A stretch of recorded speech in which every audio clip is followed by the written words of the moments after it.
Hello and welcome.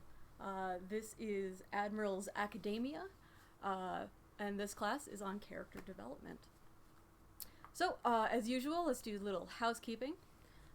If you're here, please let me know.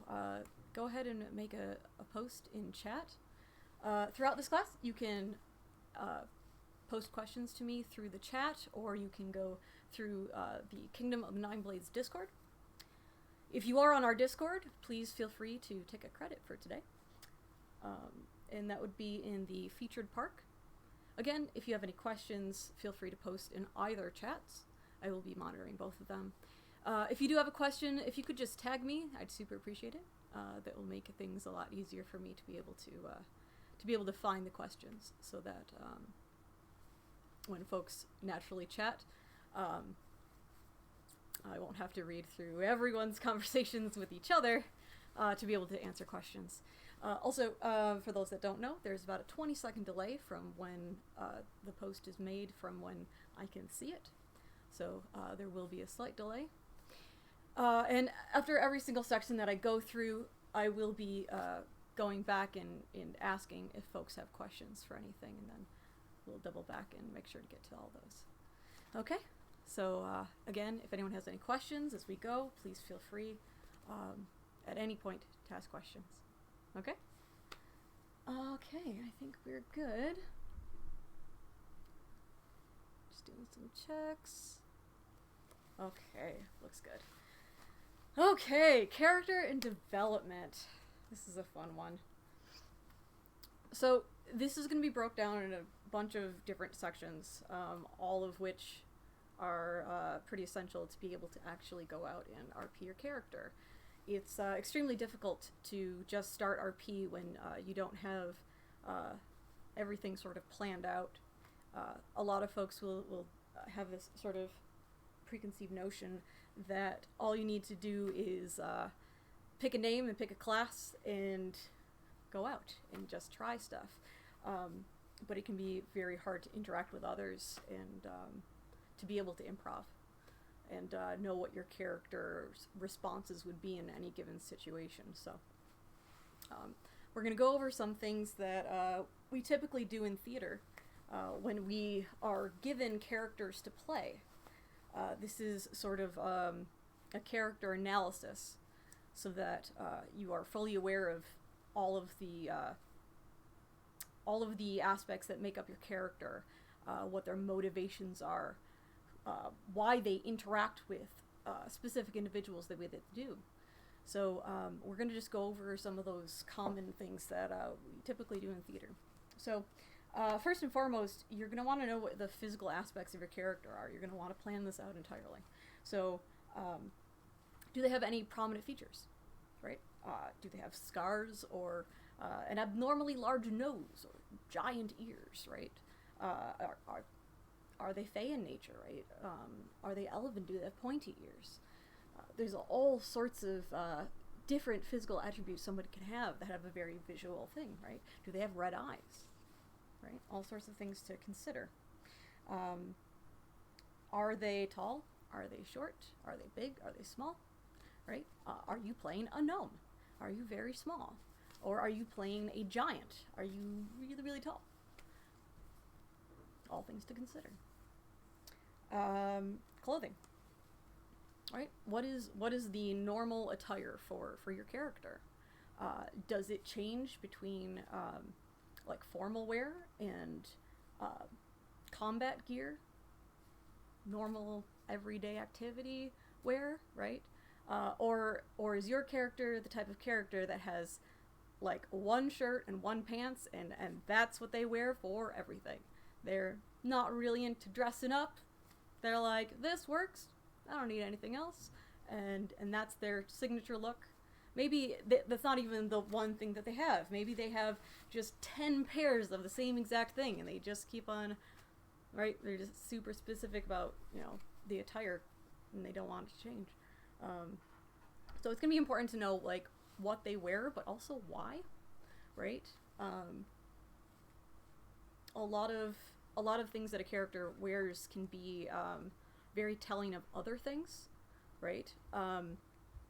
If my character is from a very warm climate, right? It's not going to be natural for them to be coming over to this land and just be already wearing lots of furs, right? And heavier, thicker materials. In turn, right, if my character is from an Arctic location, they're not going to be showing up in very thin, breathable materials. Now, there's other reasons why you would switch, right? Maybe they are used to being in very cold weather, and all of a sudden they're here, and it's just like absurdly hot for them. So they're wearing variants of the clothes that they used to, but accommodating it for the location they are in now. So different things to consider with that. Mannerisms, right? Are there specific ways that your character emotes? Do they have certain tics, certain things that they specifically do, right? Think of Captain Jack Sparrow, right? He's like, right? He's very expressive with his hands. He's always in this kind of constant, like, drunken mode, right? And he's very expressive with his face, right? Does your character twitch every time somebody suggests a terrible idea, right? Are there specific things that they do? When they're scared, do they just, right, shrink up? Do they make terrible, like, squishy faces? Also, some things to play with. If you are trying to create those sorts of things, play around with a mirror. Look at what those types of things look like, right? Make conscious decisions that your character would be specifically doing, right? Know what you have to do to express it, right? If you have this idea in your head that, again, right, maybe they have this twitch in their eye every time somebody just has a terrible idea and they're about to go through with it. If you don't know that you are incapable of performing a twitch, right? If you think you're going like, right, that's not quite what that is, right? So, but you might think that it is, right? So if you do this in front of a mirror, you can actually see what it looks like and see if you're actually able to pull it off, right? So, now going into this also, right, things that will help with mirrors, again, that you can try out things. Posture. Consider how they sit, how they stand, and how they walk. If you go into a court, right, does your character just get comfortable and slouch and go, yep, we're here now? Or are they just, right, prim and proper and perfect posture all the time, right? Is this how they present themselves? Very, right? Again, you might not be able to know what that actually looks like. In your head, you might be having this idea of the conscious decisions you're making for your character, but you might not know how it's actually looking. So again, try these things out in a mirror. Play around with it. Right? And again, for when you're standing, do you stand, right? Just sort of, you have your hand on your hip every time, or you're always just crossed-armed? Do you always slouch? Or are you just very prim and proper, perfect posture all the time? Also, make sure that you keep in mind what you are picking and what you are continuing to do, right? If you're switching it up every single field for the same character, it's going to get a little confusing, and it may not really show that those are your conscious decisions and those are the marks of your character. So it's good to be consistent when you make those choices, all right? And know why you're making the choices too, right? If your character has a limp, why? Why are they limping? Are they doing it specifically because they don't actually have any injury and they want people to think that they do, so that folks, right? It's a psychological game that they're making it seem like they're more easy pickings than they really are, or do they actually have a legitimate injury? Maybe they took an arrow to the knee. Happens a lot. It's shocking. Also, if you're watching, feel free to grab yourself some water and drink along. Hydration's important. But yeah, right. So understand why you are walking in a way that you are, and it might not be something terribly complex. It could simply as, does your character walk fast or do they walk slow? It could be simply pacing, not so much as what their gait is, right? Right? Do they have a long stride or do they walk with very short steps? These are all conscious decisions that you can make for your character. Just make sure that when you do make those choices, that again, you are consistent with what you're doing when you're performing, and that there is a reason, right? You want to have conscious decisions with reasons behind them. So, other than that, something that also goes along with this is your performance. So it's going to be important that when you pick these things, do stuff that you know you can physically perform. If you make this entire backstory about this significant knee arrow injury that has marked your character for life, and this is a very poignant thing of what your character does and how they walk, and this is like a driving thing. If you cannot perform with a limp, then that's not going to be the choice that you're going to want to make for your character, right? It's going to be immersion breaking and hard if you're like, just pretend that I'm limping, right? That's going to be a difficult thing. So consider what you can do, right? Again, if your character has this like eye twitch thing, make sure that you can actually twitch, right? If you can't move, your one eye without the other one also doing it, right? Maybe then change it to they squint, right? Make the choices and then make sure that you can perform the choices. Also consider that whatever choices you make and that you want to perform consistently and you want to be a mark of your character, not only do you need to be able to physically be able to perform those actions, but understand that you're going to have to perform them for a very long time. And I don't mean this only in the sense of how long a quest is or how long an RP session is, but how many years you play the character. If you play your character with, again, right, I'm just going to use limp for an example. If you spend 5 hours every week in character and with a limp, right, that's going to affect your gait, how you actually physically walk. Your hips are going to get sore, your legs are going to get sore, your knee is going to get sore, because it's not a natural movement for your body, right? Now, for those that do have physical handicaps, you can also consider making it actually part of your character, embracing that. Have there be an in-character reason why your character also has a limp or some sort of physical attribute of that nature, right? Make this epic, crazy story and lean into it,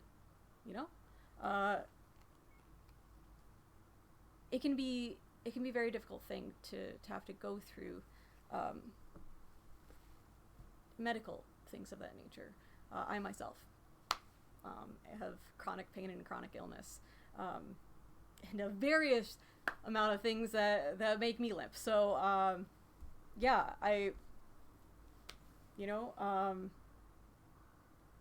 be kind with yourself, and don't be afraid to show you. Be unapologetically you. right? And again, you can incorporate those things into your character. Make a grand, wild story about why, right? But yeah, you don't have to pretend that that's not there. So, you got this. Doop doop doop. Checking my notes. A million note cards. I did something terrible this time. I didn't color code them. Wild mad times. For those that have watched me consistently and know how very much I depend on my color coding. New experiences. Embrace everything. Okay, so now that we're going into that, also, right, let's explore vocal things, right? Does your character speak with an accent? Do they speak in particular languages? What is their form of communication? Are they mute? Do they only sign? Do they only communicate with tapping? Right? It's not always going to be a verbal language. It might not just be like, oh, they only speak common tongue, right? Or maybe just French. Who knows? Or maybe they have an accent, a particular accent of some sort. Again, whatever you decide, conscious decisions, you want to make sure that there's a reason, right? What reason is there for your character to have a French accent? What does that imply? Or have they never been to any location, or not even from France, but for some reason strongly believe that they're French? Who knows? The great thing about character development is it's up to you. It is all up to you. So, right? You're limited by your imagination. So have fun with it.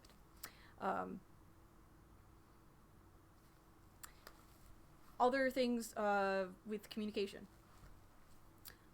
How do they show or express emotions? Are they like poker players that you can't ever seem to tell how they feel, right? Do they keep their emotions close to the vest? Or are they very, very expressive? Are they like over the top when you know they're angry? They're just like, right? Really just know like what their form of communication is, how they emote, right? Do they make grumbly noises? My character makes lots of grumbly noises whenever she's just like, she's very disgruntled. She's like, so you can always tell when she's disgruntled because she makes grumbly noises, right? It's just different ways that you can communicate what your character is feeling, and again, why? What motivates that? So consider those, play with them, and again, right? Use the mirror. The mirror is going to be your friend. You can see what works, right? If you have this thing where you want to emote in a specific way, and again, you have it in your head, you're going, okay, yeah, this is what I'm imagining, this is what I'm going to do, and then you go into a mirror and you go, oh, wow, no, that just looks angry. That's not a happy face at all. Oh, geez, what am I conveying with this, right? You want to make sure that the choices that you're making are things that you can perform and things that you are aware of.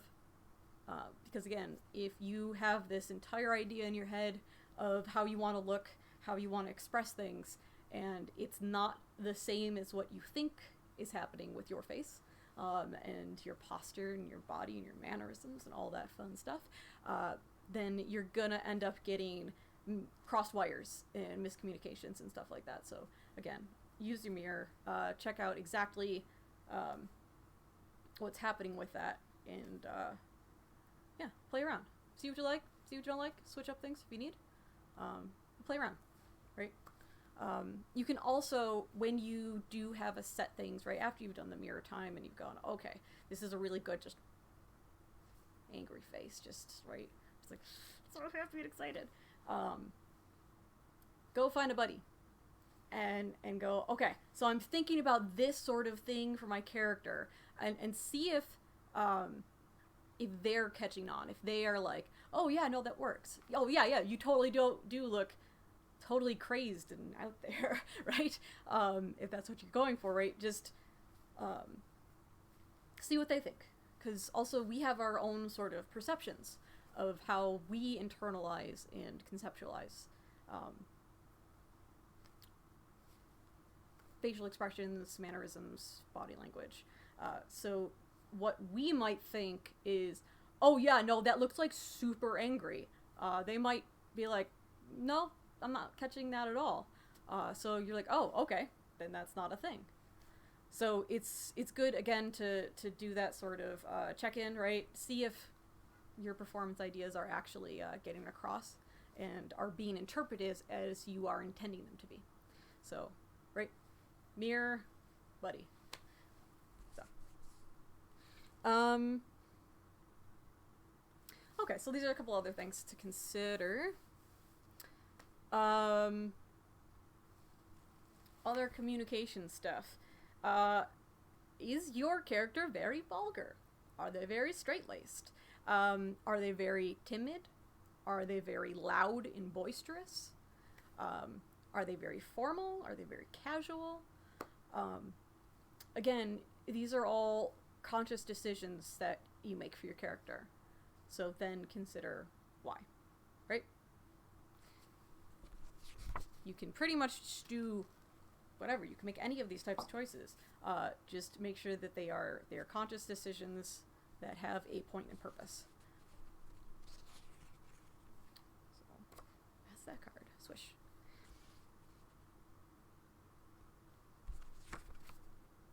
Other things you're going to want to consider.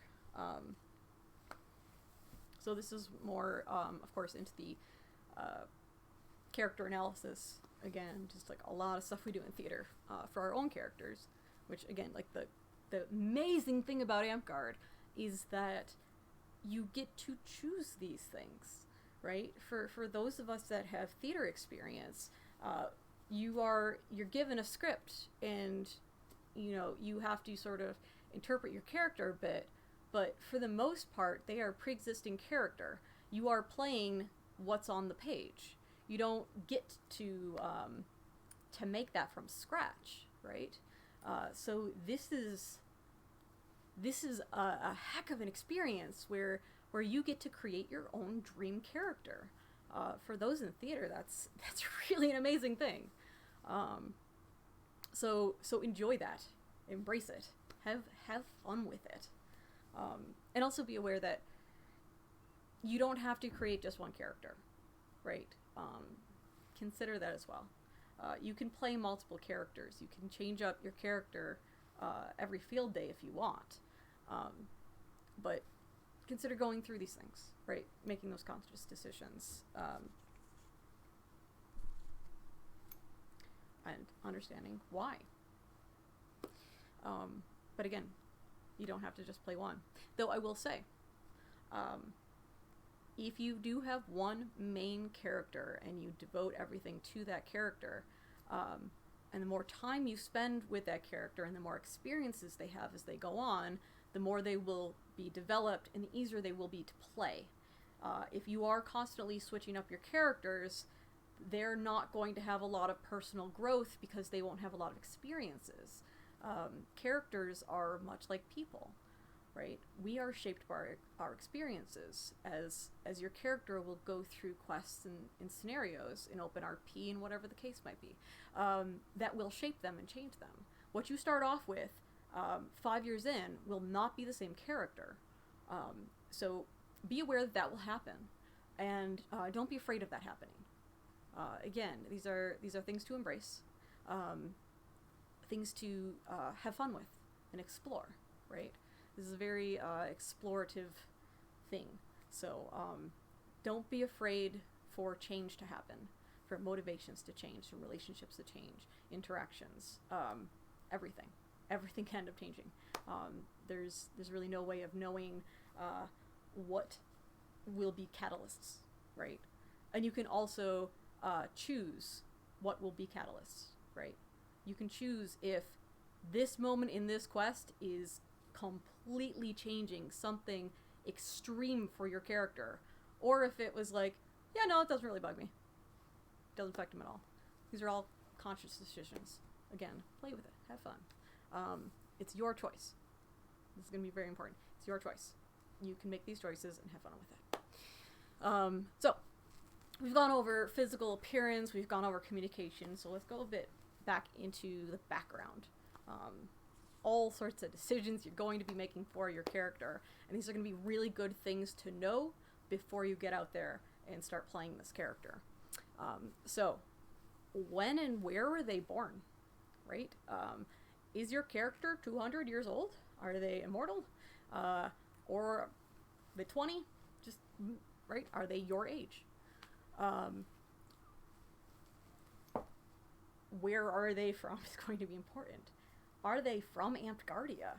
Right? Are they from the park that you're in? Are they specifically from another land, another kingdom, or are they from a different world? Right? Like Amtgardia for some folks is an afterlife, sort of like a Valhalla sort of place for them. For my character, it's she died in her own world, and this is her purgatories, Amtgardia. So play around with that, right? Again, conscious decisions. Or, right, it could be somebody that was born and raised in your park. They've never left the borders of their park before. They are the hometown hero, right? And maybe they're a bit naive. Maybe they're a bit naive of the rest of the world because they've never seen it, right? Maybe you coming out and playing this character might be their sort of turning point and going, I want to have experiences, I want to grow, I want to meet new people, I want to leave this place one day. Explore and have fun with that, right? Conscious decisions. We're going to play the hydration and drinking game. Drink water every time I say conscious decisions. See how hydrated you are by the end. Again, hydration's important. Keep drinking.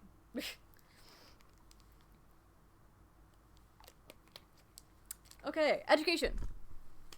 Is your character educated? Did they go to a formal school? Do they have a private tutor? Do they know multiple languages? Or do they not know how to read or write? Are they a peasant that has never been able to afford a proper education? Things to consider. Relationships. Do they have any relationships with family? Do they have a family? Are they super close with their family? Do all of them live in a one-room cottage or a tent? And everyone's super close-knit? Do they have any significant others? Right? These are all sort of considerations, right? I just thought out of the corner of my eye, do they have arch enemies from Fubard? Yes. Do they have arch enemies? Who do they really, really like and who they really, really hate? And who are they, I don't know, indifferent about? They're just like, yeah, they're there. I don't really know them. I don't really, right? No interactions, no relationships. Because that will also significantly affect how you perform your character, right? If you're around somebody that your character has a crush on, right? Maybe they're gonna be just like super awkward and just be like, oh hey, hi, right? Or they're gonna be seeing somebody they hate and they're just like, great, yep, no, this is wonderful, yep, no, they're here, yep, I'm fine with this is great, right? How are you going to respond to different individuals being in your space, right? So knowing those interactions and knowing what, those relationships is going to be very, very important. So, but that's actually a whole thing later down in the class, so I'm going to get a little into that later. So real quick, just check out Discord to make sure that I'm not missing anything there. Again, if you have any questions for me, please tag me, because I cannot actually see all of the text, because it's a lot of text. So please be sure to to tag me if you have any questions during this, and I will get to them when we get to the next section. Specific memories. Are there any significant memories that have significantly impact your character? Are there insignificant, inconsequential memories that have not impacted your character very much, but you remember them? It might be just this nice little like, oh no, I remember every X, days in between my parents would always get me an apple. And it was just, they couldn't afford much, but like once a month they'd be able to get an apple, and an apple ended up being this really nice gesture of affection, right? So every time they see an apple, they have a good warm feeling inside, right? It could be something very, very just a memory, right? Again, conscious decisions. Profession. What does your character do for a living? If they do something different now, what did they used to do? Why do they no longer do it? Conscious decisions. Now, with professions comes this other part, your daily routine. What do you do as your job in your daily life, right? Your characters are actual people in this world. When do they wake up? When do they go to sleep? Where do they go to bed and wake up? How long do they sleep for? What is a normal night for them? Do they have a home? Do they sleep at their workplace? Are they just bunking with a friend? Do they just move around a lot? Or do they have some sort of crazy castle and they live there all the time and they never leave? Or maybe they're some sort of hermit or something that live underneath a bridge. Conscious decisions. But all things to consider, right? Do they work at home? Do they travel for their work? Where is their place of work, if there is a place? Is it in the park? Is it, 2 parks over? And daily interactions, right? Who does your character see every day? Do they normally wake up and interact with a specific individual, go to work with another individual, and see somebody else right before they head home for the night? Who are the people that they're having their daily interactions with? So all sorts of things to consider. Also, like food. What does your character eat? When do they eat? What is, just actually literally think of their entire day, just as you would think, okay, what is my routine? What do I do when I wake up? What do I eat? Right? What is the next step? What are my normal things that I do in a given day? And then apply that to your character. Go, okay, what would they do with those same sort of, experiences and interactions? So consider all of those things. Because they will also help when you are in improv situations and somebody asks you how your day was. If all you know is your character's name and that they are a warrior, when somebody asks you what you did today, or anything, any small chit-chat, just random talking, right? Because in quests, there's going to be a lot of random downtime when they're switching from different locations, when you're just walking from place to place.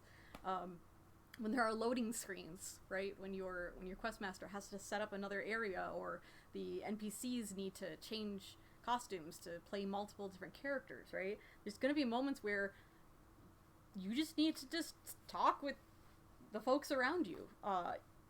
Having something to talk about is going to significantly help the roleplay experience. Being able to actually interact with folks and not just be like, I'm a warrior. My name is Bob. I'm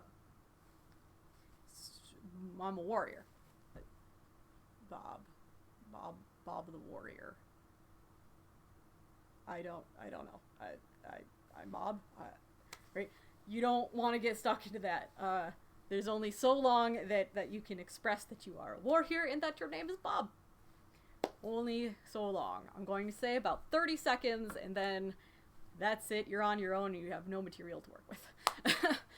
So, consider all of these things as much as possible. As much as you know about your character, as familiar you are with your character, the more you're going to be able to RP, the more you're going to be able to do those improvisational interactions, and the more you're going to feel comfortable with you're doing it.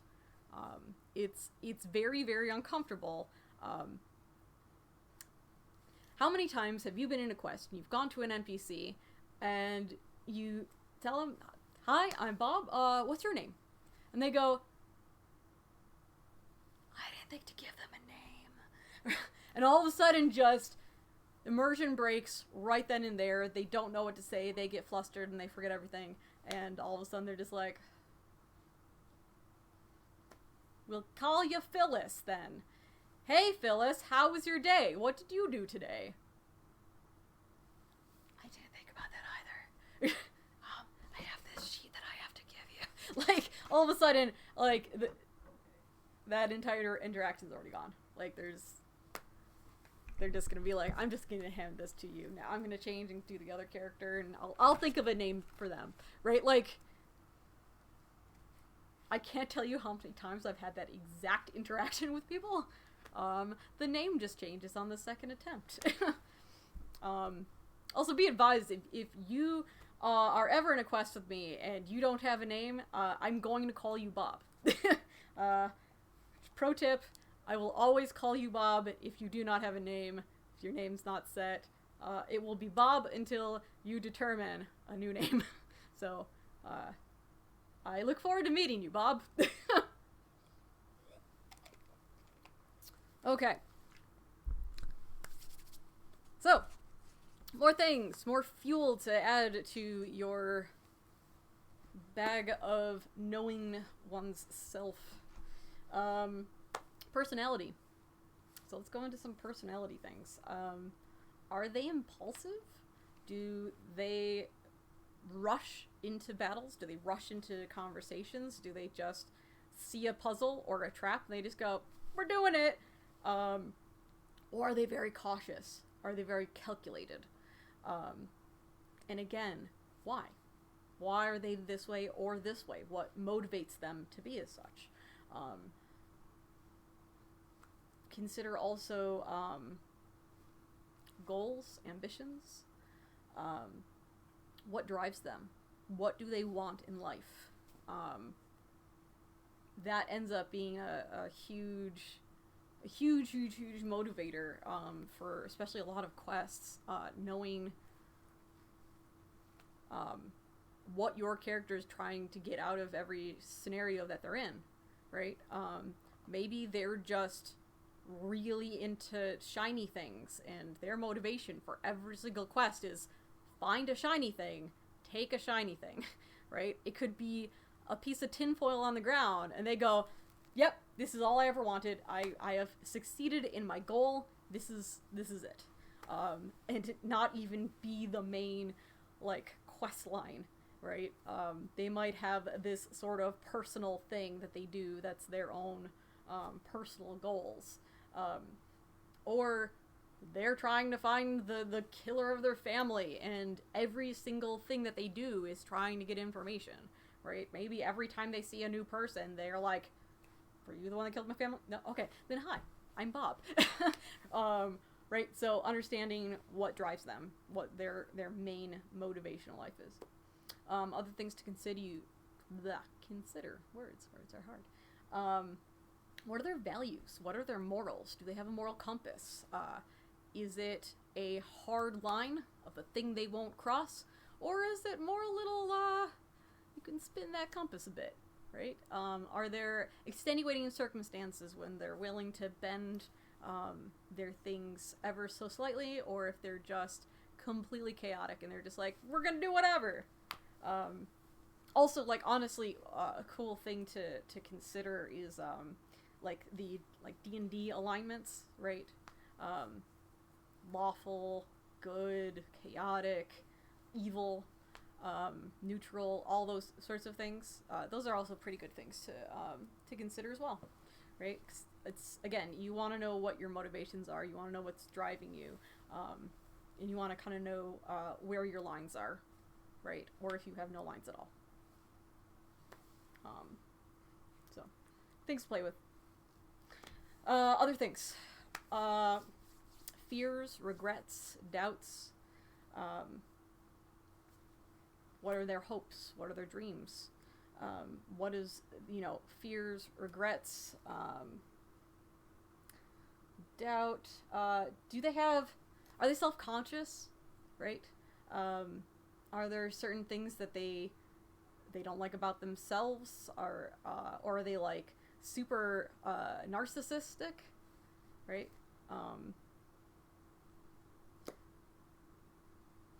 Think of also their mental and physical state, right?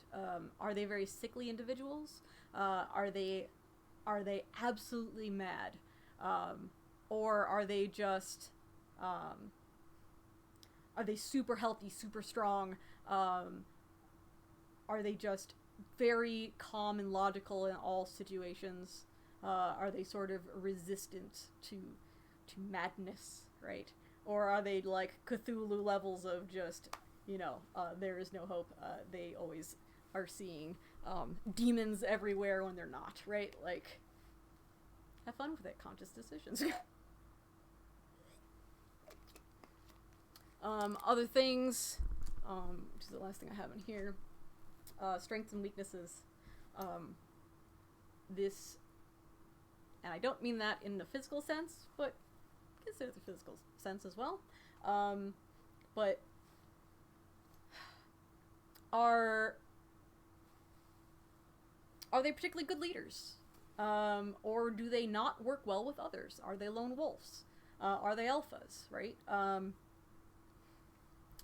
Are there certain things that they're just so afraid of or opposed to that they just completely unreliable, and you don't know what they're gonna do when those things come up, right? Maybe they're super brave, they're amazing leaders, and they're in it and they're helping and they're fighting all along, but they see a spider and they're out. They're just like, oh no, I'm not going over there. Just, you're leading the army to this battle. Yeah, but there's a spider. So I don't do spiders. That's like my thing. So I'm out. You're now in charge. Yep, I'm gone. What is like, right? Think of, right, again, your strengths and your weaknesses. What will be your boon to the party, and what will be the thing that you're going to hinder them with, right? Conscious decisions. So, all things to consider. And before we move on to the last thing, this is going to be going a step further into more of the psychological and mental aspects. And like, this stuff is really gonna drive a lot of your decisions. So I already went over fears, hopes, regrets, all that stuff. Think also of stuff that isn't that grand, that big, right?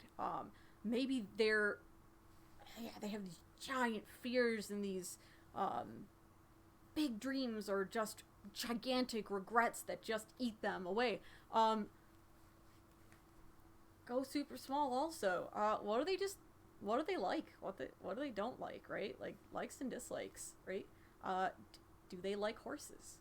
Are they not particularly fond of pigs, right? Do they really like sweets and they hate vegetables? Just simple things. It doesn't have to be this grand, like, this person is my absolute mortal enemy. It could be just be like, I find them annoying. No, I can totally work with them, and I just find them a little, take it or leave it, right? Indifferent. So consider the small things too. It doesn't always have to be this grand, gigantic thing, but consider what those giant grand things are, but also consider the little stuff. Just, I'm not fond of this, or, yeah, I actually really like these. So, little things. Going also onto, like, regrets and things like that, is there specific things that they hold on to? Is there, like, a particular thing in their past they can't let go of? They just can't move on. That's just something that will stick with them for the rest of eternity. That they will never be able to get over something, right? What are they holding on to? What if it's the opposite? What if it's a hope, a dream that they just, it motivates them. It's what gets them out of bed. It's what gets them to go to sleep, dream of it, and get up the next day, go to work, go fight, right? What is that thing that drives them? What dream are they holding on to? Right? It could be anything. It could really be anything. Conscious decisions.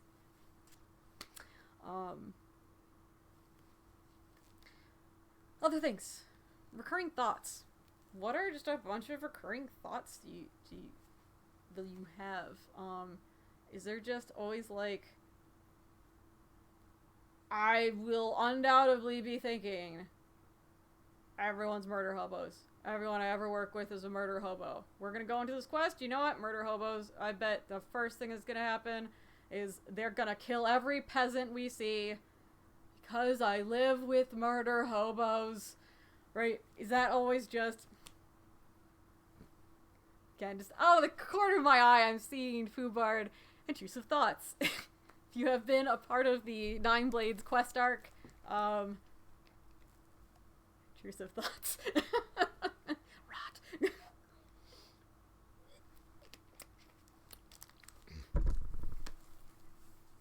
Do you think every single person that does magic is a finger wiggler, or always like finger wigglers? All I can think about is finger wigglers. Everyone's just always using finger wiggling. They're always just finger wiggling. Right. Random reoccurring thoughts. Right? Maybe it's like, I know I'm gonna fuck it up. Just whatever this is, nope, I'm gonna be the one that's gonna doom us all. Just constantly, that's your recurring thought, is that you're gonna be the one to doom the party, to doom your group. What is a common thing that your character thinks about? I already went over moral compass. Dreams and nightmares. Again, Nine Blades quest arc. Y'all should come hang out and do our quest arc. Shameless plug. Consider what your character would dream about at night, and consider what a nightmare would be for them, right? Something that they really like and have a reoccurring thing that's pretty common for them, or is there just this specific nightmare that they just always have, right? Is it always just this gigantic dog that's always chasing them, right? What is just this recurring thing?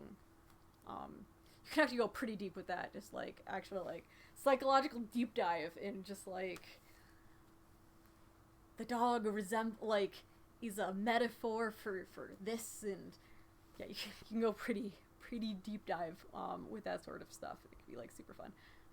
But I'm also a student of psychology and a giant geek, so what might be super fun and fascinating for me might not be for you. So, and that's okay, right?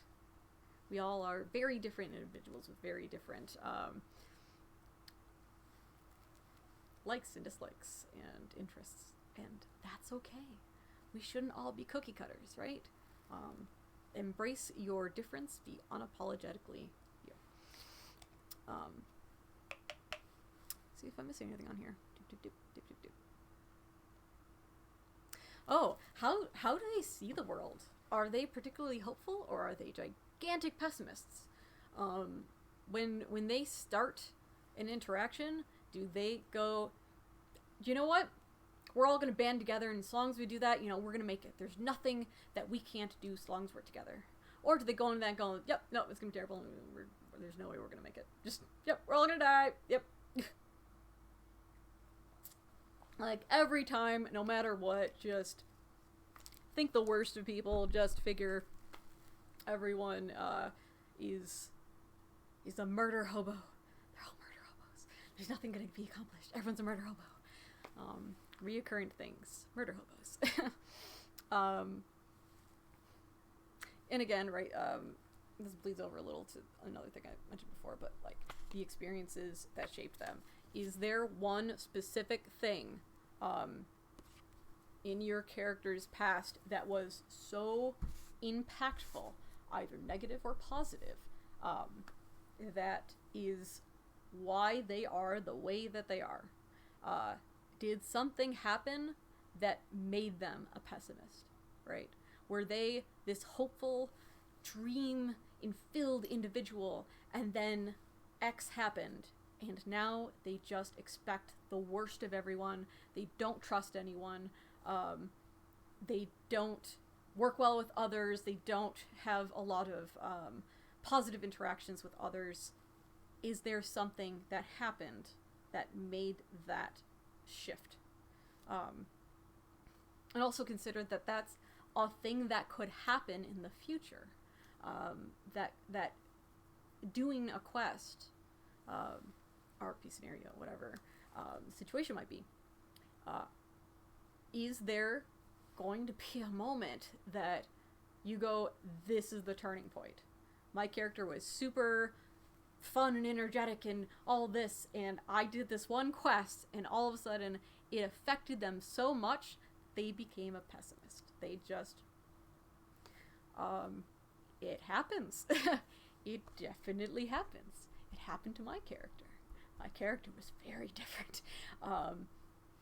Things will shape your character as they will go through experiences. Again, just like any other person, they will be shaped by their experiences, and they will grow as people. They will become just, their own person and develop through the experiences they have. So, what's really going to help and really grow your character is doing RP. The more you do it, the more you're going to grow, the more it's going to develop, the more things you're going to have to play with. You're going to form relationships, right? I find that there's sort of this common thing that happens where somebody will go, I'm going to play a new character today. I'm going to, I have all these ideas. This is all what it's all going to be. And they don't think about relationships. So they have this entire backstory, they think of all of this stuff, and then they go to field, and they might have been playing a character that's buddy-buddy with everyone, and super trusted and well-liked, and all of a sudden they show up on field, and they expect to get the same interaction as that character, the previous character did. But all of a sudden, they're a stranger to everyone, and they're completely treated differently, because instead of being the go-to person that they super trust because they've done 50 quests with this person and, trust them with their lives, all of a sudden there's a stranger in town. We don't know them. We don't know that we can trust them. And all of a sudden they go from, wanting to try this character and then going, I don't know anyone. No one's trusting me with stuff. Ugh, this isn't fun. So consider that. Consider also you can do this thing where you have a pre-established relationship with the pre-existing character. This is actually something I do with a lot of folks, where if they try a new character or they're a new player to our park, right? If they're having a hard time getting adjusted or thinking of sort of that icebreaker to get them in and vouch for and stuff, right? I'll see if I can work them and have my character know them from somewhere, have previously met, or maybe 10 years ago they were just the best buds, so that when we go into situations and all of a sudden they're meeting the main group of your park mates, right, you can vouch for them. She's like, oh yeah, no, it's my buddy Bob. I've known Bob for years.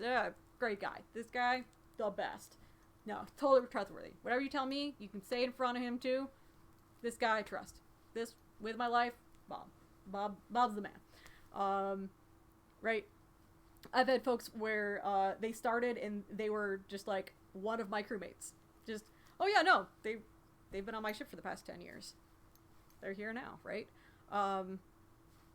Consider that for new players. If they're having a hard time adjusting or thinking of an icebreaker, where to get in with the group, consider offering that to folks, right? If you have a character that knows a lot of people and have lots of interactions and travels a lot, consider sort of that olive branch of having some sort of pre-existing relationship or a way to bring them in and vouch for them. Even if it's, I met them yesterday and we talked for hours and I have a good feeling. Just trust me on this. This person I feel we can trust. Icebreakers are going to be really important for that sort of thing. Okay, so, real quick, before we move on, does anyone have any questions? Any questions with the character analysis, the history, the backstories, the conscious decisions? Anything with the preset pad of paper and a pen going through and just character creation before actually going the next step. Just gonna quickly scroll through this.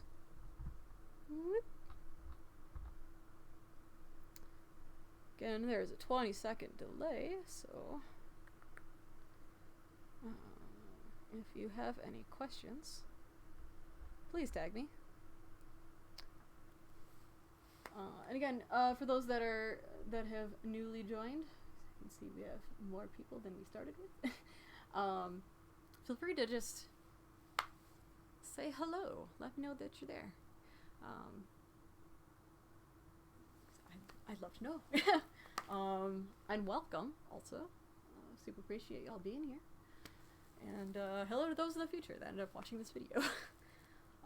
Okay. So, if there's no questions here or on Discord, we'll move on to the next section. So, you have written down everything. You know what your character, their entire backstory, what drives them, motivations, conscious decisions. What you physically can perform, right? You've made all of those choices. Garb. What you're actually going to walk out into the field and be wearing. Consider things like I mentioned before, character-driven choices in garb, right? If your character is specifically somebody who their entire life, right, has been in a warm location, consider those types of materials, textiles, that will be breathable, light materials. Consider if they're more, from very cold regions, heavier materials, thicker materials, furs, things that are going to be warmer, right? Or if, right, again, there's somebody that started in a location that was a particular type of temperature and now are in a location that's completely different. Having sort of nods to previous locations, right? Different cultures and things like that, their traditions. But having it have, those tweaks to adjust for the climate that they're in now. So consider your conscious decisions of what they are wearing and why. Think colors, right? Are there specific colors that are important? Are they from a specific tribe that only wears yellow and green? So if, their rival tribe wears black and red. And it would be like a complete and utter betrayal of your home, your homeland and your people to wear the colors of an enemy, right? Is it that far, right? Or is it simply just whatever your preference is? You could also go, you can think more class-based, right?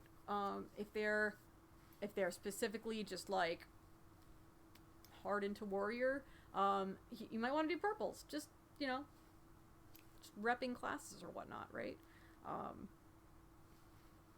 If you have a very evil character, right, they might be, you know, more darker colors. If you have a very just like angelic holy creature, they might have more lighter colors, right? Play around with palettes, figure out sort of what your character's go-to things are, right? If their heraldry is a specific, right, a family crest or something of that nature, right? Maybe they want to keep within like the family colors. So, all things to consider. Going also into that, right, if you have a specific heraldry or it's a family crest, consider any sort of symbols you might wear, right? Are you going to wear a tabard with the army's sigil of, right, where you're, you know, who you were in a military, you know, scenario for 20 years, and even though you're not with them anymore, you still, you know, rep the colors and the symbols, and you know, have that plastered everywhere, right? Do what you think will be the best representation of the character, and it can be anything, right? And again, right, out of the corner of my eye, I'm seeing Countess Finola say, break the mold, dress evil in light colors. Yeah, again, conscious decisions. If your character specifically,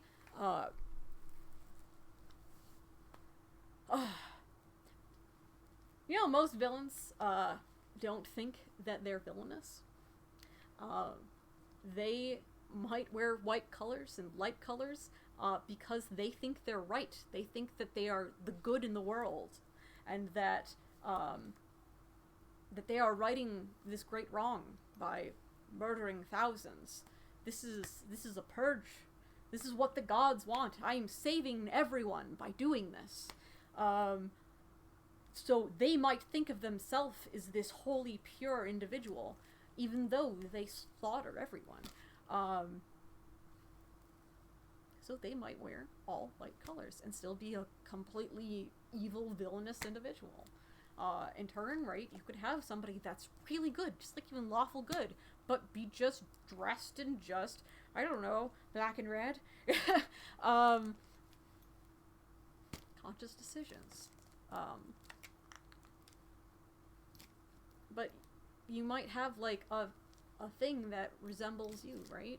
My character, almost all of my garb is some variant on red and black, right? All of my garb has this very particular shaped hat, right? It is a hat like this. This one side is always flipped up, and there are always feathers. So it's a specific, like, thing for my character. I've only deviated once and had a purple dress. Again, matching hat, the same style every time. Which also goes into accessories, right? Consider accessories. Also, it can help for recognition of your character, right? Recognizability, if you have a specific accessory that is commonly recognizable, right? Again, I have the same style hat. It's worn the same exact way for every single one of my hats. So every garb thing I have has a matching hat. And it's always the same. I've been in situations where I wasn't wearing my hat, right? I just like had it on my lap underneath the table, and I'd be talking to somebody, and near the end, all right, I'd be ready to get up and go, and I'd put my hat on. They're going, wait, you're the Admiral. And I was just like, that actually happens a lot. A lot of folks will just be like, you know, ask where the Admiral is, and they'd go look for the person with the big hat with the big feathers. And you can find me from across the field. No matter what I'm wearing here, this will always be a recognizable symbol of me. So consider, like, that piece, that signature thing that is, like, your character. Hats are very easy ways to do that, right? Headgear, headwear, certain, right, things where, again, you can change this up a lot, but you have that signature thing that's, like, your thing.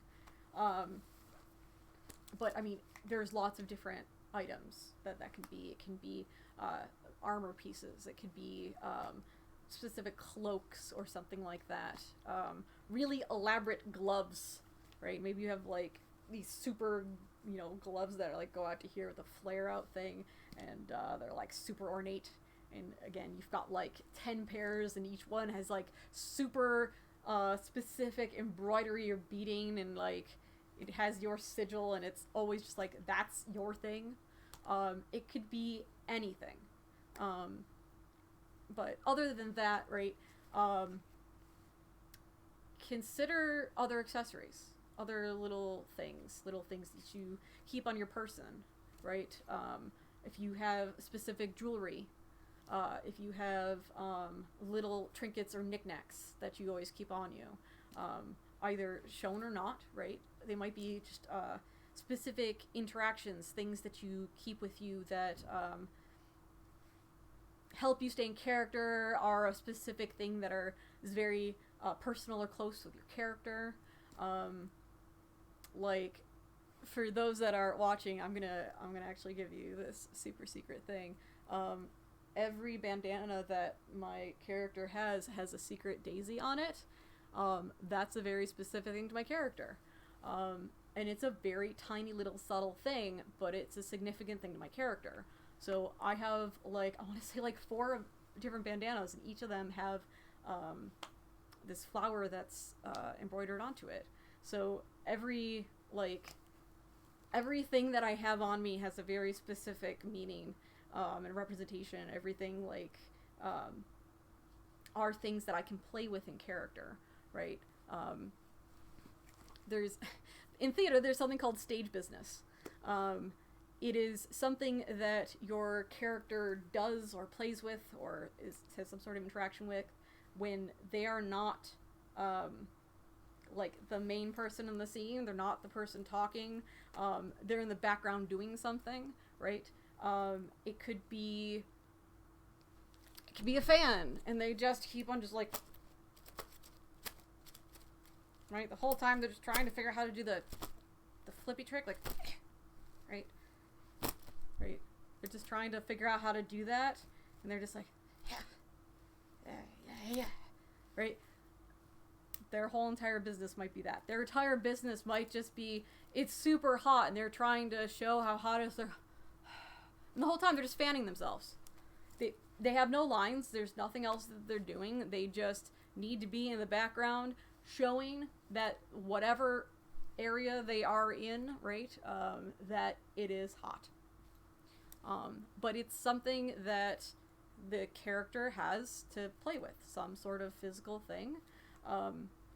It can be something that helps you also sort of be a grounding thing, a personal thing that you can kind of go to, play around with again, right? That's sort of stage business, having something.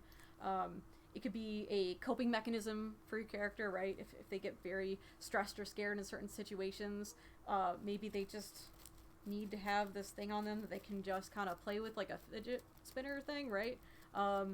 Just sort of like stimming, if that makes sense, for those that are neurodivergent. Having something that is like really important or something.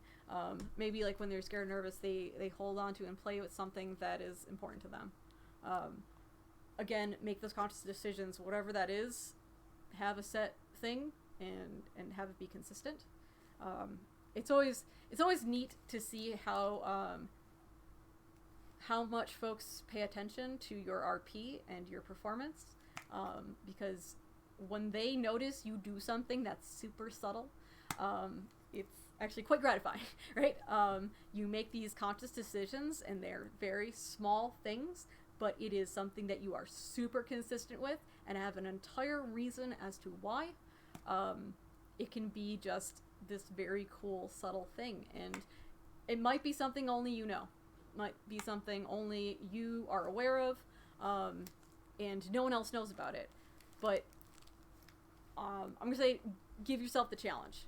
Give yourself the challenge to have specific things that you do in specific scenarios, certain things, and they can be very small, but have certain things that are very, very much character quirks. Specific things that they do in specific scenarios, that might be the tiniest little thing. Just the tiniest little thing. Always just play with something when they're excited or happy or scared or nervous. They always just do a thing. So, I'm gonna give you that challenge. Have something, be subtle, that's not super distracting and pulling focus giantly, right? But have a thing. What is your thing? And play with it. See how long you can keep it up and be consistent with it. So just play around. Again, you do not need to do this, right? If that's super out of character for your character, don't do it. But if it's something you think they would do, have fun. Try. Explore. Play with things, right? See what sticks. Also, right? You might try something and realize it's not something you can keep up, something you don't like at all, and you can change it, right? My character used to have a much like thicker accent sort of thing, and it felt awkward at times, and I didn't feel it was very something that I could be consistent with, especially in scenarios where some people weren't like fully in character and they'd kind of jump in and out. So I have a specific way of talking when I'm playing my character, but it's not like a hard accent, right? So you can make, little tweaks and stuff as you go. One thing I will definitely say, which kind of goes into something I said previously, but just like, for those that have seen the show Supernatural, the character Castiel, the individual that plays Castiel, was in an interview and said, Fubar just said, it's totally a Jersey accent. It was not a Jersey accent. Well, yeah, Misha Collins. Thank you, Bonnie. Totally forgot his name. Misha Collins. When he first initially was playing this character, this was not supposed to be a character that was going to be a reoccurring character. This was supposed to be like a one-off character that he was coming in to play once and was never going to be playing again. So he played it with this super deep, raspy sort of voice, thinking that he wouldn't have to keep that up very long. And then he became a fan favorite, and then they wrote him into the show in more storylines, and then all of a sudden was like a lead character for this show for many, many seasons. But then had to stick with this very low, graspy voice, which is not even remotely close to Misha Collins' actual voice, if you've actually ever heard him in interviews, which is quite amusing.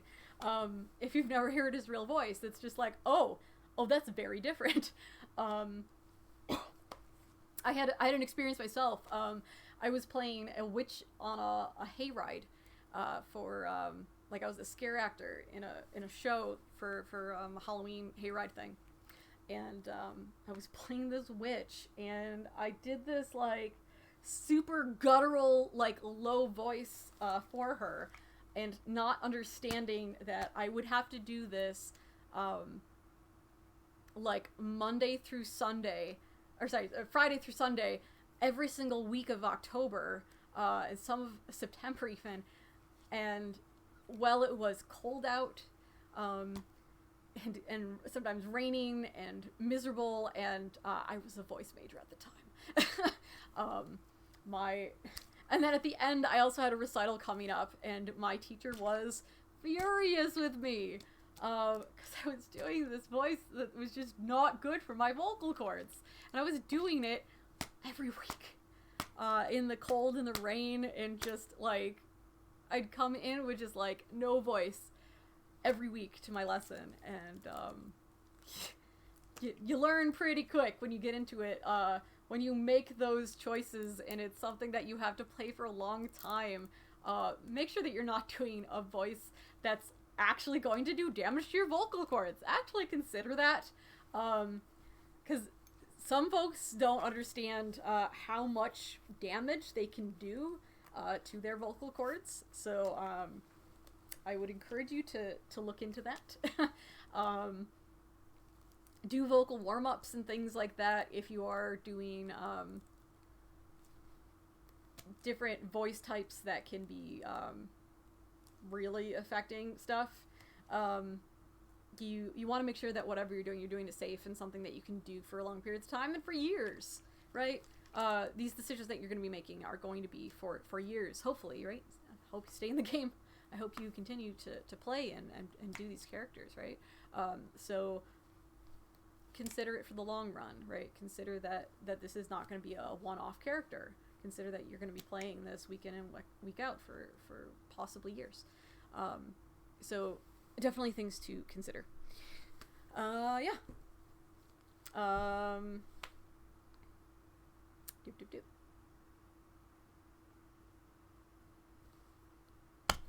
That's that card. Yay. Does anyone have any questions having to do with their attire or their backstories? Any predetermined things before we move on to the next section? Again, I'm going to check Discord real quick. Again, there's a 20-second delay, so by all means, I will answer it as soon as I get it. And please tag me if you have a question, because it will make it so much easier for me to find.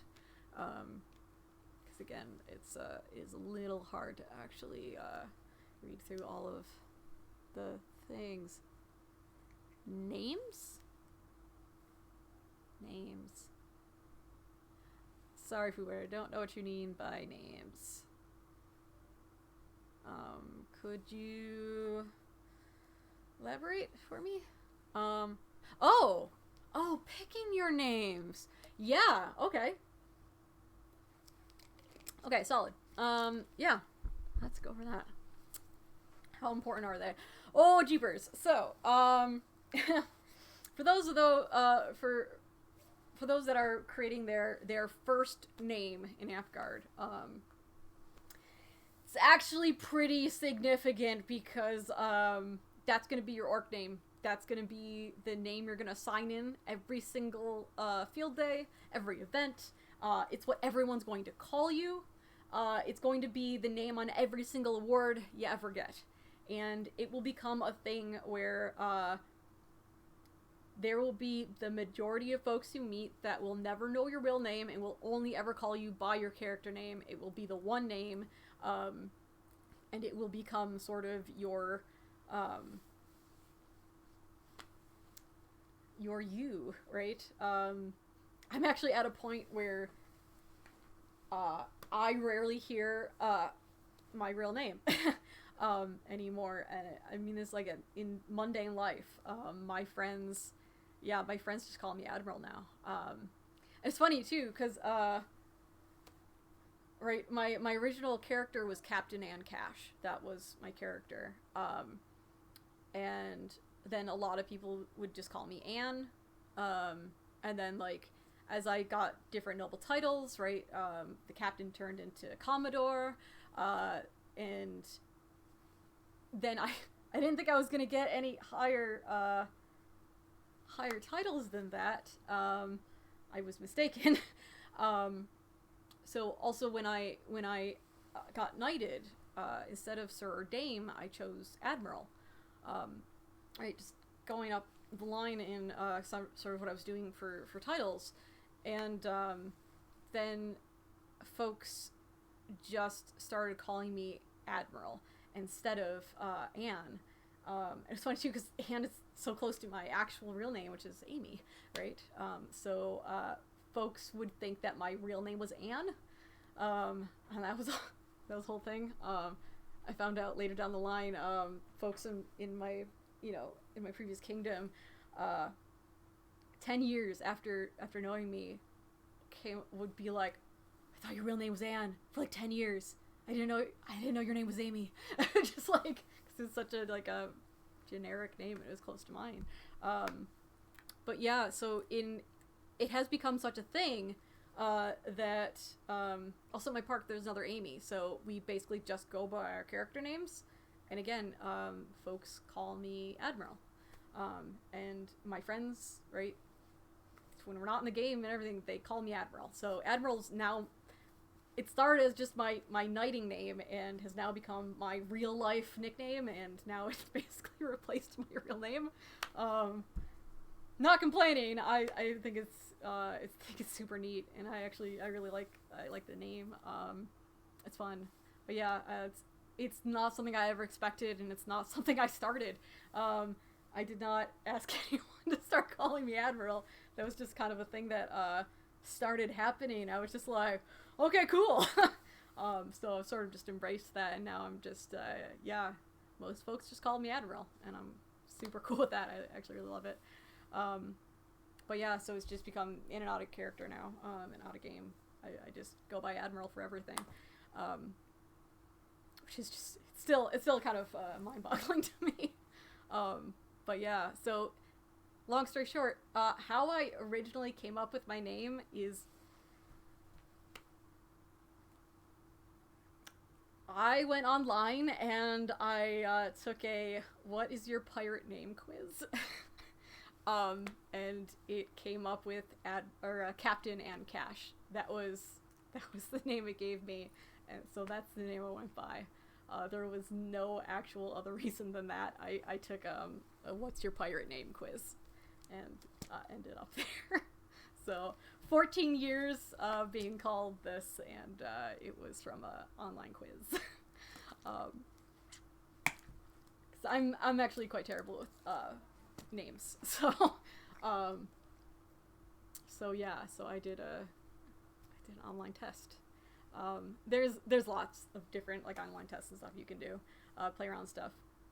But you can also look at like I've done some like different like NPC characters and stuff like that where they're basically just like you have to hand this to them in the end, and other than that everything else is your choice, right? It's like so just out there that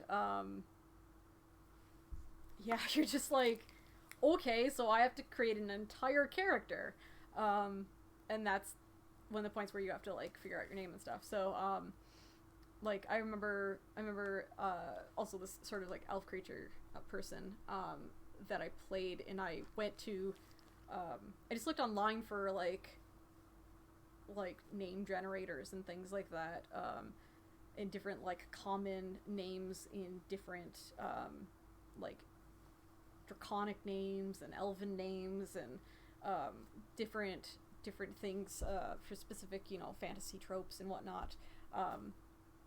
But yeah, other than that, also decide sort of like, do you want just this is your name? Is it just like a one thing name, or do you want a full name, right? First and last name. If you end up getting titles down the line, do you want to be addressed by, your title as part of it? Or do you just kind of ignore your titles, right? I'm a countess, but I like never write it on anything anywhere. So it's a lot of conscious decisions. Drinking game. Hydrate. Keep drinking water. But yeah, just again, understand that what your first character name is going to be something that really sticks with you for quite some time. So definitely have it be a name that you're good with, that you want to be called. Because also it's very hard changing that. You do have to go through the chancellor and everything and rechange your name and stuff, but the harder thing is that folks will only know you by that one name. So when they address you and call you by that, telling them, oh no, I'm this now, it's going to be a very long transition. I remember Sir Promethea used to be Shailing, I think it was. My character also would always just call her Shalingaling because she couldn't pronounce it. But when she changed her name to Promethea, it was a very long adjustment period. Like now, right? That was so long ago that most folks never knew what the name was because of when they started playing, right? They've only ever been told one name, right? Just as myself, how, you can tell how long somebody's played by what they call me in character. If they call me Anne Cash, I know that it was before my knighting. If they only call me Admiral, I know it's probably after my knighting, right? I can tell it, you've played with, have started within the last 5 years. And also, right, it's also sort of like a personal thing. Folks that are super close with my character call her Anne. And folks that are not call her Admiral because they, it's a more, formal, title and addressing sort of thing. And when folks just call her Anne, it's this sort of,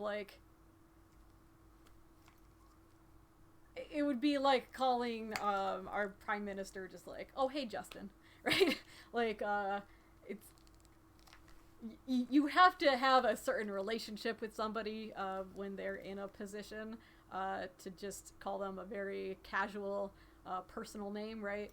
So it's also sort of that too, right? And also that's more things with your character, right? If you have closer connections, right, you could have sort of you could have a nickname that you give, for folks that are closer with you and stuff, right? Maybe you have this special little tie where it's, they only ever call you, right, this little nickname, right? It's they only call you Boots, right? Or Hats McGee, right? Some random little thing that no one else calls you, right? But it's cool to get those sort of interactions with characters, right? Having a special tie that's just between them, right? It's more going into those, the relationships that your character builds and how you want to interact with folks and form those alliances and bonds and perhaps, right, enemies and stuff like that. Right? Well, the Fubard, since you're here, right? Fubard only ever calls my character, was it pirate? He just calls it the pirate or something like that. Never calls pirate. Yeah, Fubard only calls Anne pirate. Not Admiral, not Anne, just pirate. Which is just she grumbles in utter, but she's gonna have a name. Just every time. But it's he does it because he has zero respect for her, and with disdain, yes. Right, but that's how he shows his disdain for her. Because it's just zero respect, zero care, just dehumanizing, just pirate. But yeah, which I love. I love having those sort of interactions and, connection points with folks. I like to have those pre-existing bird saying because she is a filthy pirate.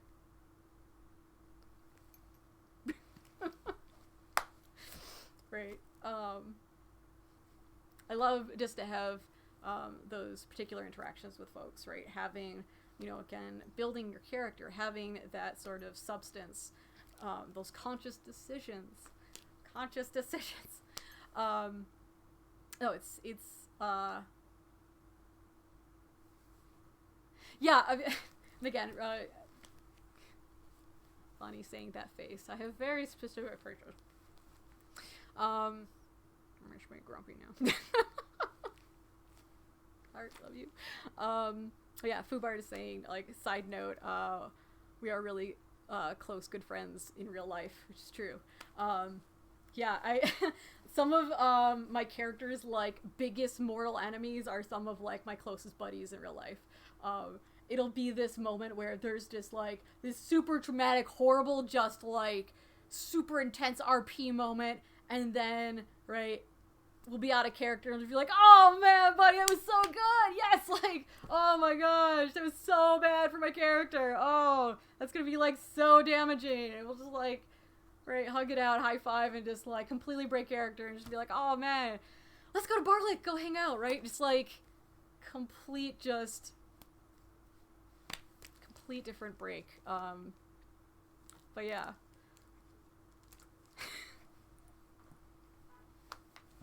Also, don't blow up my doors anymore. You had it coming. That's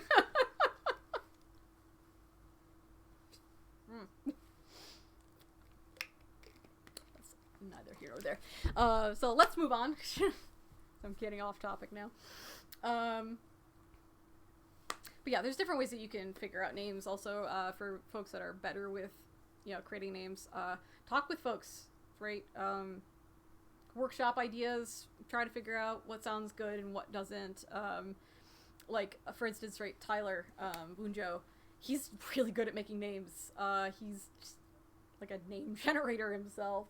So I usually go to him for names. Whenever I, like, even for other things, like contests and things like that, I always go to Tyler and just like, I need a name for this, okay, bye.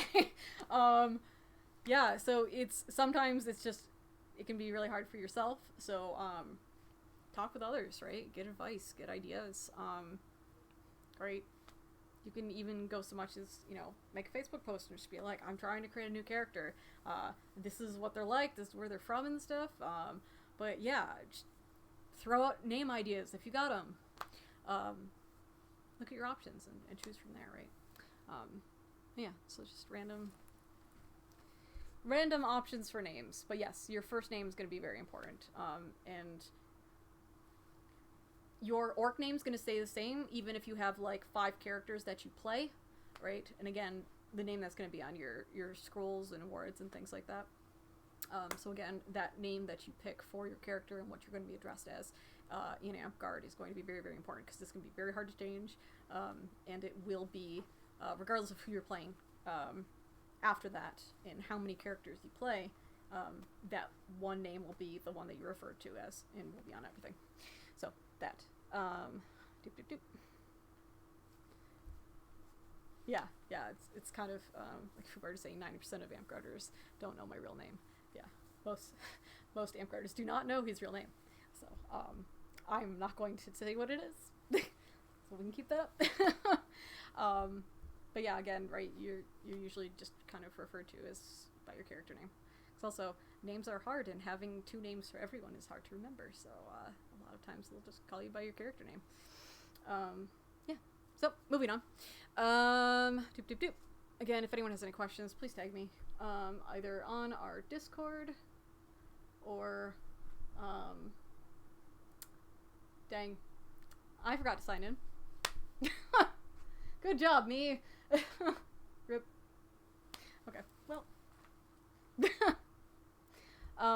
If you're from another kingdom, if you could put your character name, or your orc name, sorry, your orc name, your kingdom, your park, and your credit. That would help greatly. Please and thank you. Again, if you're just coming in or haven't said so far, let me know if you're there. Just go ahead and say hello and chat. Otherwise, just keep going. So, we've already figured out the garb, what your character is going to wear, why, how you're going to physically perform, vocally perform, all of the backstory and stuff like that. Now let's quickly go over sort of things that you're going to be dealing with, certain terms, and also kind of RP etiquette and stuff like that. So, let's jump in. Terms. PC, NPC. PC is player character and NPC is non-player character. So if you are in a quest and you are playing your character, that will be referred to as a PC.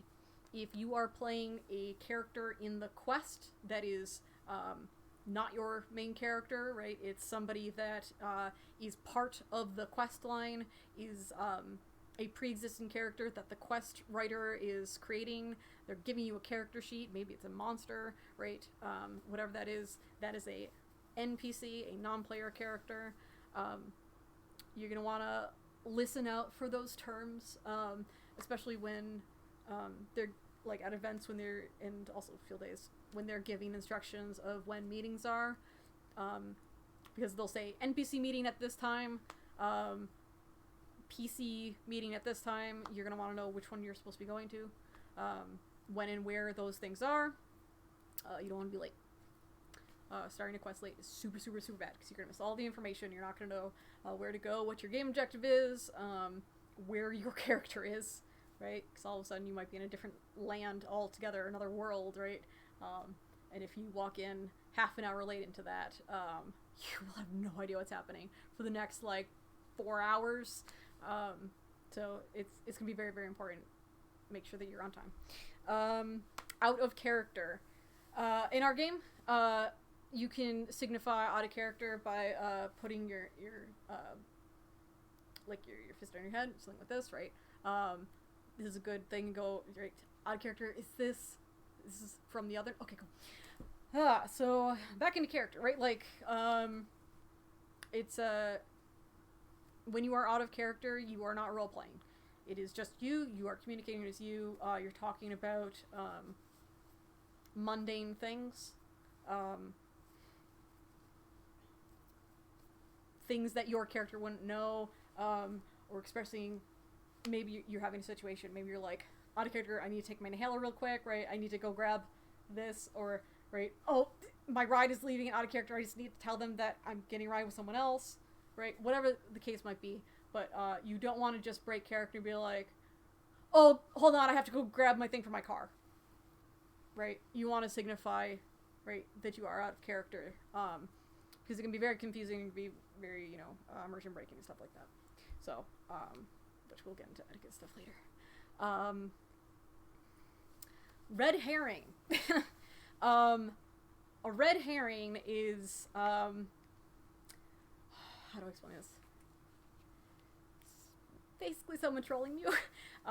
It is a diversion. It is something that is not a part of the quest, not a part of the storyline, the goal, the game objective. It is a wild goose chase. It is distracting. Try to be cognizant of them. Sometimes they will be a part of quests, like the NPC will specifically be, their whole entire thing is they're a trickster and they're trying to get you to, go off the beaten path. They're trying to get you to fail the game objective, trying to get you to do something else, right? That would be a red herring, right? They're sending you in the wrong direction. Be cautious when it is player characters doing that, because that can actually cause lots of issues. Which we'll get into etiquette. God mode.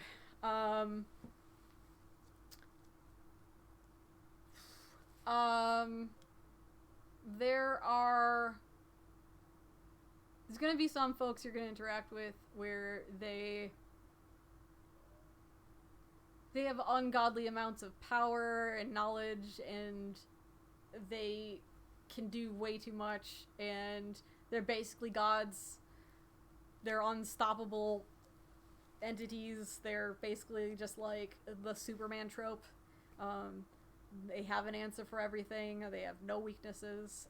That's God mode. We're gonna get into etiquette. We're just getting etiquette. Oh gosh. There's one word that I'm blanking on. If anyone has chat has it, let me know, but it's basically information that you know out of character that your character doesn't know. It is meta. Yes.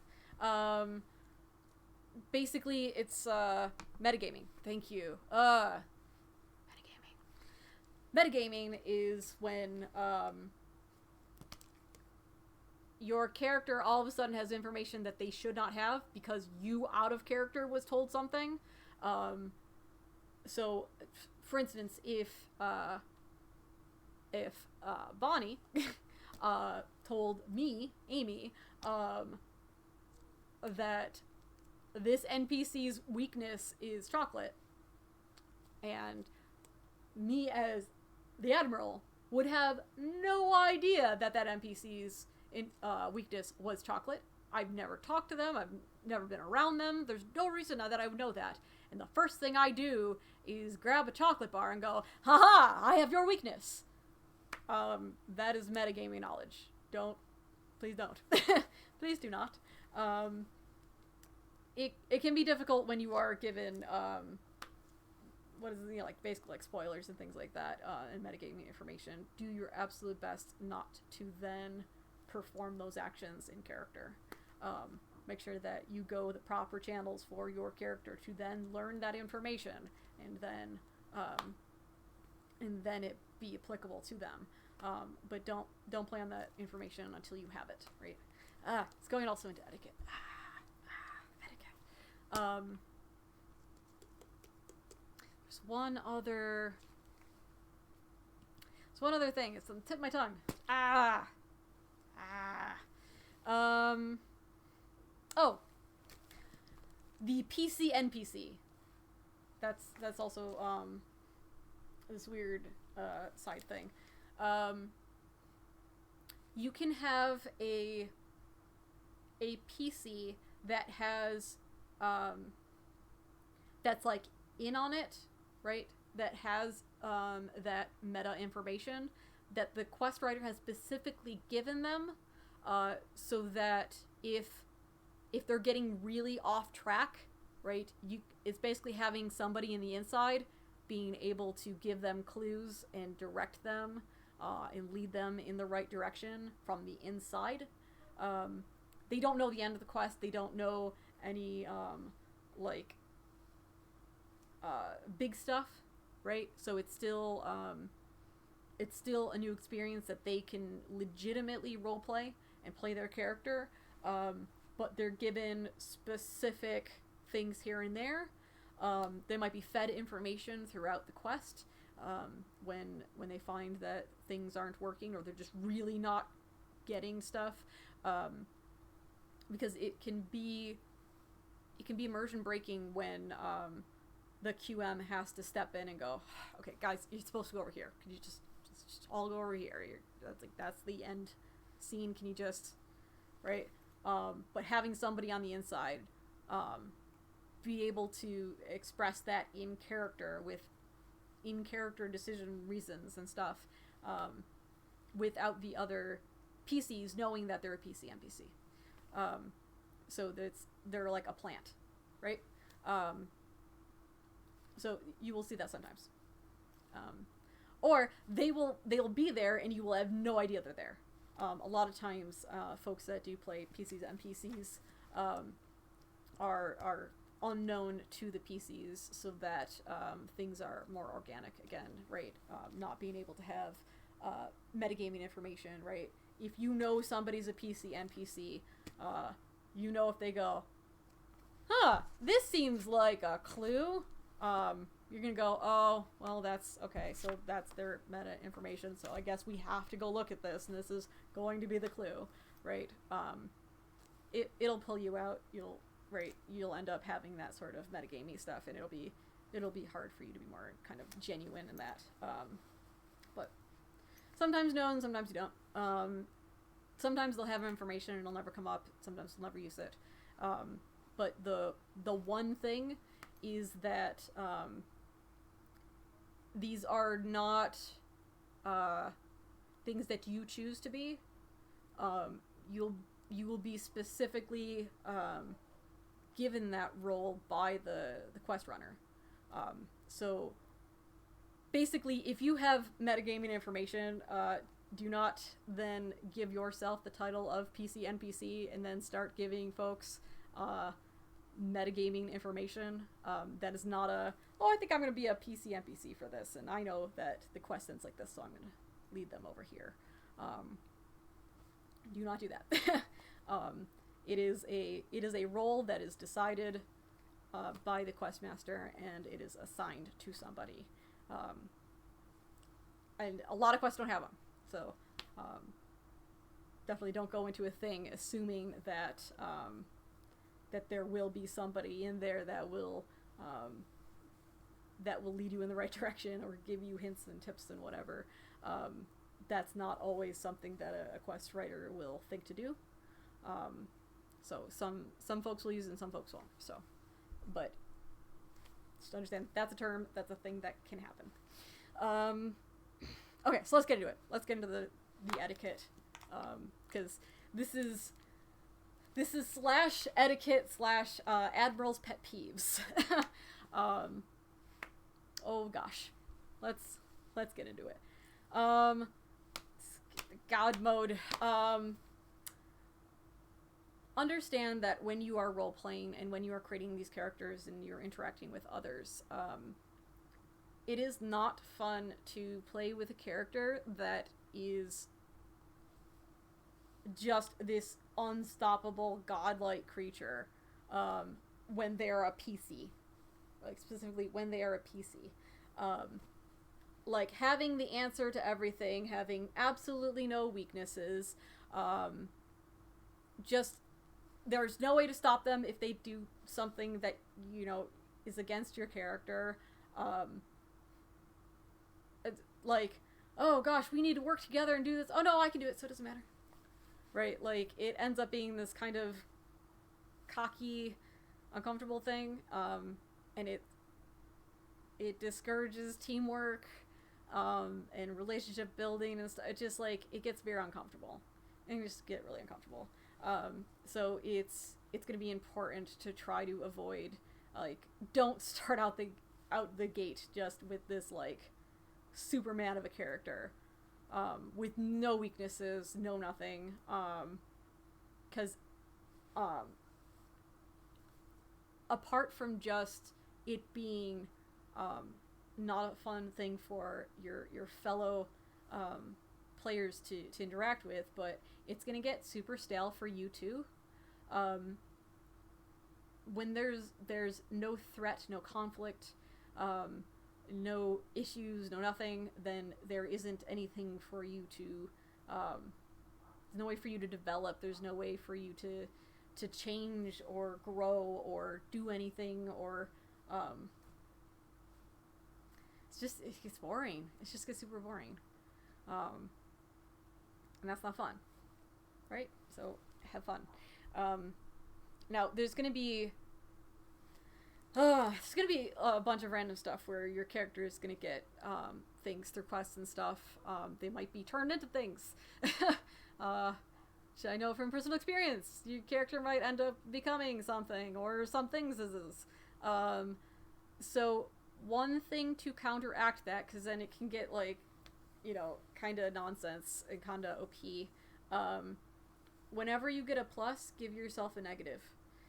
So if you get a new ability, some cool thing, think of, like, the monkey paw thing, right? It's this positive thing, but there's also a negative aspect to it, right? Like, have it be a balance. Because also, right, again, it will be more fun for you to have that negative to play with, right? Good RP has conflict. It has that, you know, peril and interaction and that excitement, and problem solving and working with others to find a solution, something to do, right? Something to play with. It's a lot more fun to have something that you have to face, and something that's like an acting challenge, right? I love when my character has enemies that are messing with her. I love when she's in peril and dealing with all sorts of crazy shenanigans and whatnot, because it's an acting challenge. I love just the challenge of it. Having to have some sort of negative every time I use this or do this, that I can play with the negative, right? I can play with, the cause and effect. And I have more fun with the negatives that my character has than the positives. The positives are just end up being tools and resources I do when I'm in certain interactions, but there's always a bad thing that goes with it. There's always like, okay, this is useful, but also really, really bad for her. Like, this is gonna be all sorts of problems down the road just because she used this for a smidge of time. It becomes an acting challenge, and it's more fun to do with. So again, play around with that, because they're gonna grow. You're gonna get just lots of nonsense stuff, and you don't want to end up in God mode.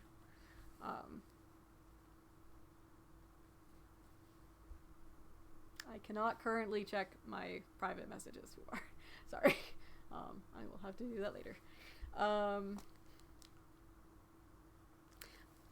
Okay, so other things, etiquette stuff. Yes and is a thing that we use a lot in improvisation. When at all possible, try to go with the yes and method. When somebody is like, hey, do you want to explore this over here? If you just go, no, then you've shut down that entire RP. You have shut down the entire interaction. Now there's nothing to do. You can have it be, moralistic to your character, going like, okay, well, I'm not going to be happy about it, and I'm going to complain the whole time, going, nope, this is a terrible idea. Nope, this is real dumb. This is the worst thing we could be doing right now. Yep, nope, I'm going to go with you, but I'm just not happy. That's going to make sure that, actions and interactions are still happening, right? It's the yes and method. So try to roll with things as much as possible. Anytime you just say hard no, it shuts things down pretty hard. And it also makes it really hard for your acting partner to interact with you at all, because you are shutting down any attempt they have to do something, right? Think of it as you're hanging out with a buddy and you're trying to find something to do, and you guys are gonna watch a movie, but every single movie you shoot down, but you won't give any suggestions, and you won't even say what type of genre of movie you want. You just keep on saying no. At some point, your friend's not gonna want to keep on giving you suggestions. They're just gonna be like, okay, well, we're not gonna watch it until you give me something, or I guess, we'll play a video game. Let's just play a good, heck with it. There's gonna be a point where there's just like a break and they just stop trying. So you want to be somebody that folks want to interact with, want to RP with. So it helps to remember that, think of it like a theater thing. Understand that when you're RPing with somebody, that's your acting partner, right? You are partners in this. So your interactions with them, it's a team thing. So make sure that you have that back and forth, right? So that. Now, along with that, there's specific things that are going to be super important. Consent and communication is going to be everything. So before you start role-playing with folks, set boundaries. let your partners, right, in these performances know what you're okay with, and what you're not okay with. There's going to be times where like you could end up in really serious role play. It could get really dark even. Some folks are really good with that. Some folks really enjoy doing that. Again, right? It's those acting challenges. It can have a lot of depth and challenge for you as an actor, which can be absolutely great. But it might end up getting to some territories that you're less than comfortable with, right? Specific topics might even be triggers for you. Certain things that you're just are not in favor of, you don't like. Some things that are specifically like are completely against your character. Things that your character wouldn't do, or are like hard moral lines for them, or whatever the case might be. It's going to be very important that you're very clear with what those boundaries are, and make sure that you're communicating with them. In turn, if somebody's giving you boundaries and telling you like this is a no touch, scenario where it's just we do not cover that topic. Like I'm okay with any other thing, but I'm super arachnophobic, and I can't do an RP that has to do with spiders because out of character. It's so uncomfortable for me that like I won't be able to stay in character. I will be too right to do that. If somebody's telling you that, don't then do a roleplay scenario where all they're doing is dealing with spiders. Like, don't do that to them. All right. Be respectful of folks' boundaries. It's going to be very, very important that you respect your partners. So also, especially if you're doing more serious stuff, make sure that you have some sort of check-ins with folks, right? And folks that are newer with RP, right? They might go into a thing and think that they're okay with it, and then all of a sudden they do it and they're just like, so that was not so fun and not so comfortable, and I don't really want to do that kind of stuff anymore. I think I'm just going to stick with like the lighter RP and stuff, so I'm just not going to, right? It's actually surprisingly a lot like regular life stuff. It's important to make sure that you have that communication going, and that everyone is comfortable in the scenarios that they're role-playing. And that's right. It's also going to be important for, right, like if for Nemesis RP kind of stuff, right?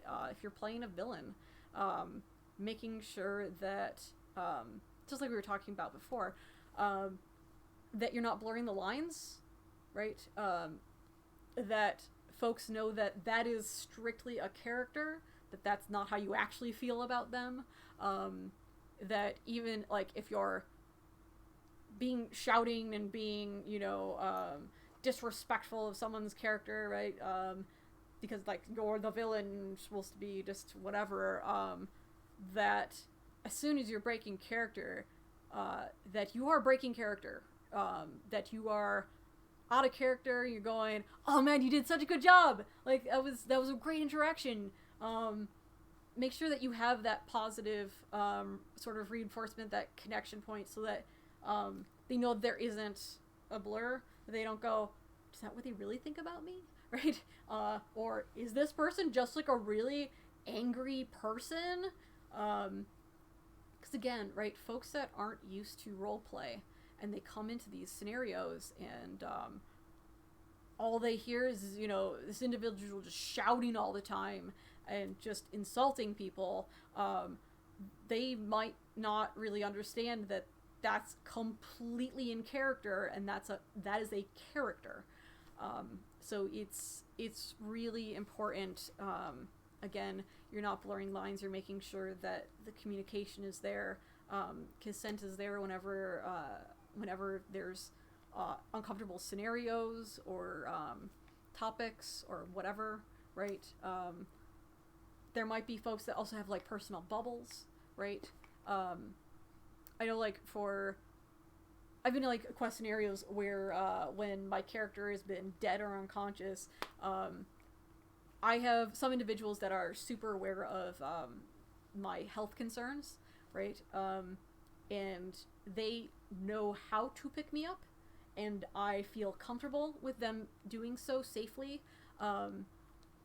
And, like, folks I trust with my life and are, like, big bulky guys that I know and trust to not drop me, not pick me up in a way that's gonna hurt me, and stuff like that, right? Because, like, I love to be just, like, full immersion in. I like to just, you know, I love acting. I love just the whole thing of it, and I'll, you know, I want to be able to stay in character as much as possible, and there have been times in quests where the scene will end in this area and they'll go to the next location, but I'll be dead and unconscious in this scene, and then I'll get left behind. So I've had some folks where they'll basically, like, firemen carry me to the next scene. And, right, again, I do not give that consent to everyone. That, like, I can name probably, like, 2 or 3 people in the entire game, that I trust to do that. And they talk with me first. They know about, right, my trigger spots of, you know, the fibro. So they know, what would be painful for me. Like, there's different, lifting methods and stuff like that. Some ways of getting picked up that I don't feel at all, and some are, like, super painful that, like, I can't do. Again, right, some folks don't want to be touched at all, and have a hard, just,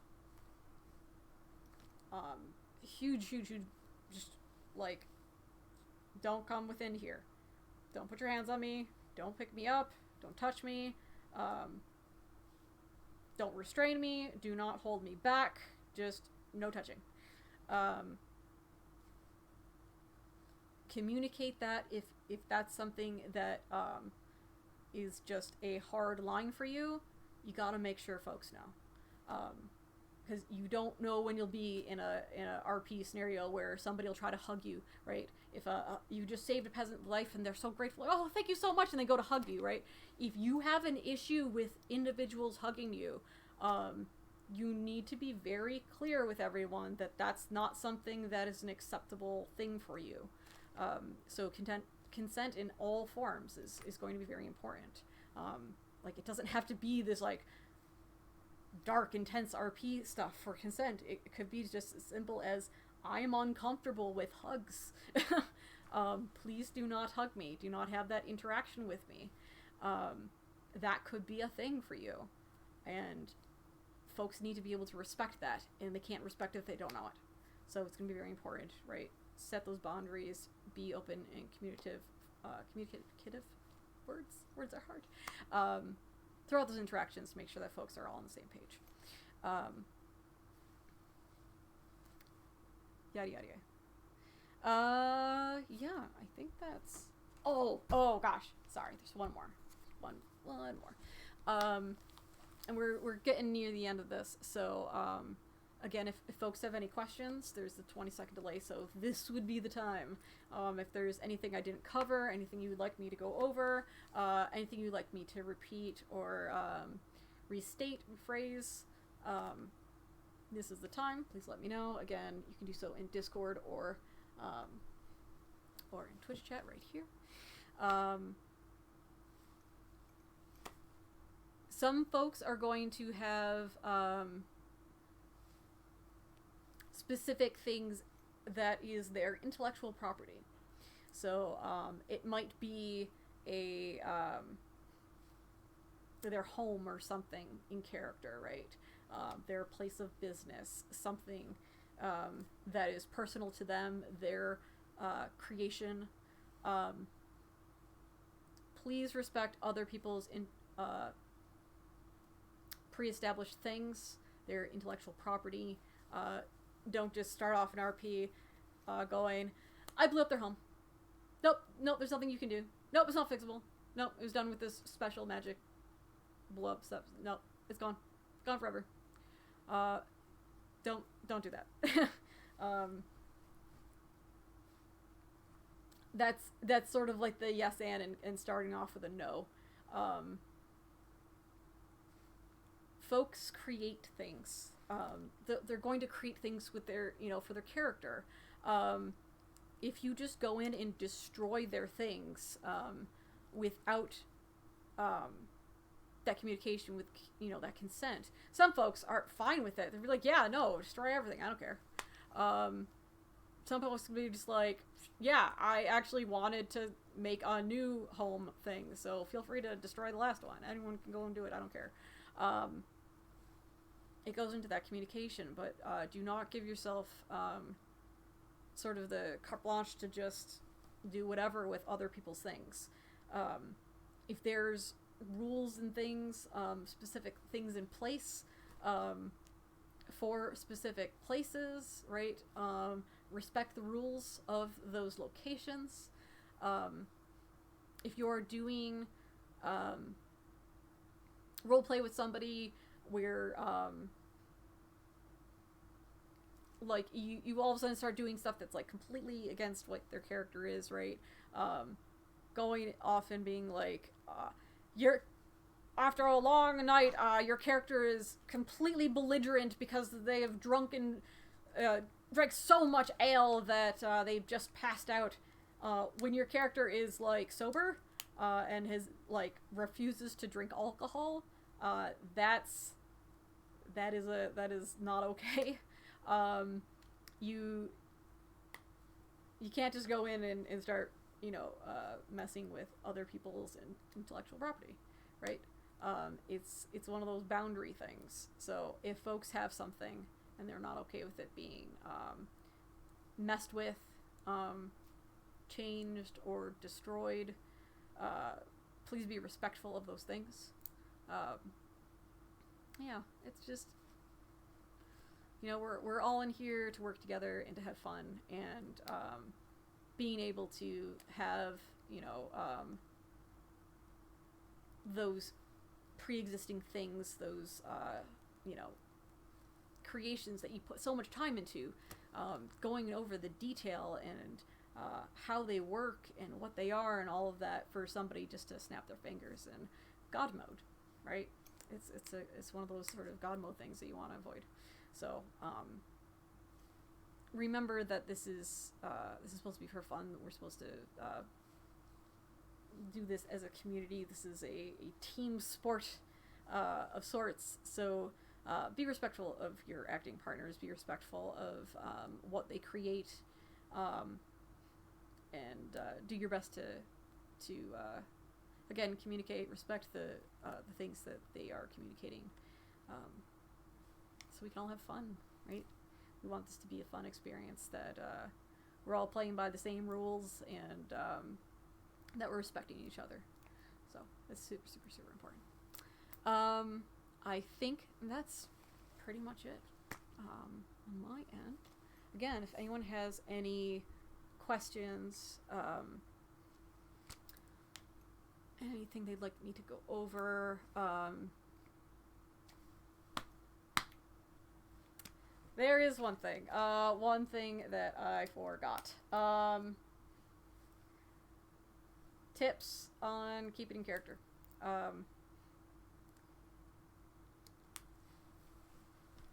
When you guys are going into an RP situation, please be respectful that it is an RP situation. Please don't be out of character in those in-character situations, because it breaks everyone's immersion, and it makes it extremely hard for them to stay in character. If you are just being yourself and making all modern references, you're looking at your phone, it's like, oh guys, did you see the Facebook update today on this? In a quest where everyone's role playing, that can really, really affect folks, and it makes things super unfun.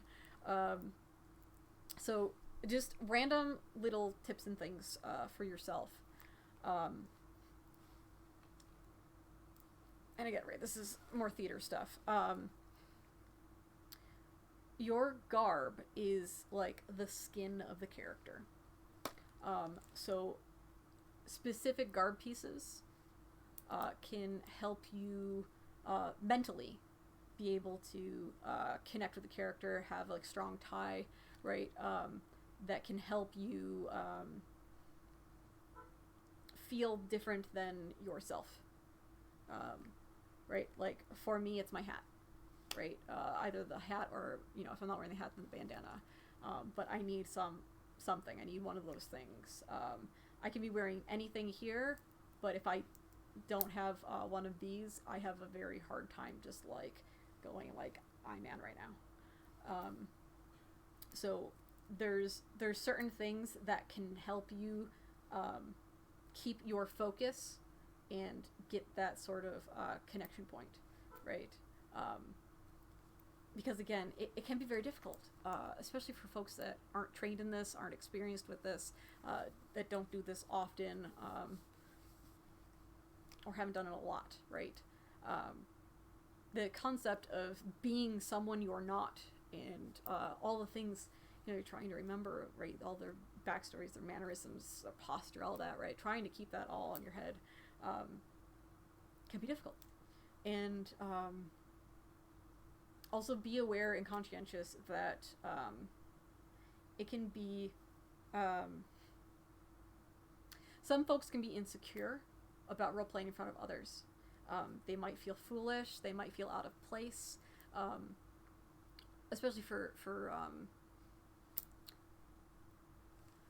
folks that haven't role-played before, haven't come to your park before. They might have had experiences with RP in other places where they were really out there and, you know, just performing to the top, but they don't know that anyone else in your park will do that, and they'll all of a sudden just like be super timid when they start off, because they don't know how much they can, you know, really embrace their character and perform it. So it's going to be very important that you watch out for each other, make sure that everyone feels comfortable, and honestly, one of the best ways to be immersed in it, and to have others be immersed in it too, is for you to fully commit. Fully commit to your character, fully perform it. Because if you set the bar, then others will match it, right? They'll be able to match your energy level. If you just are down here, they're not going to be comfortable doing this, right? Because they're gonna, again, right?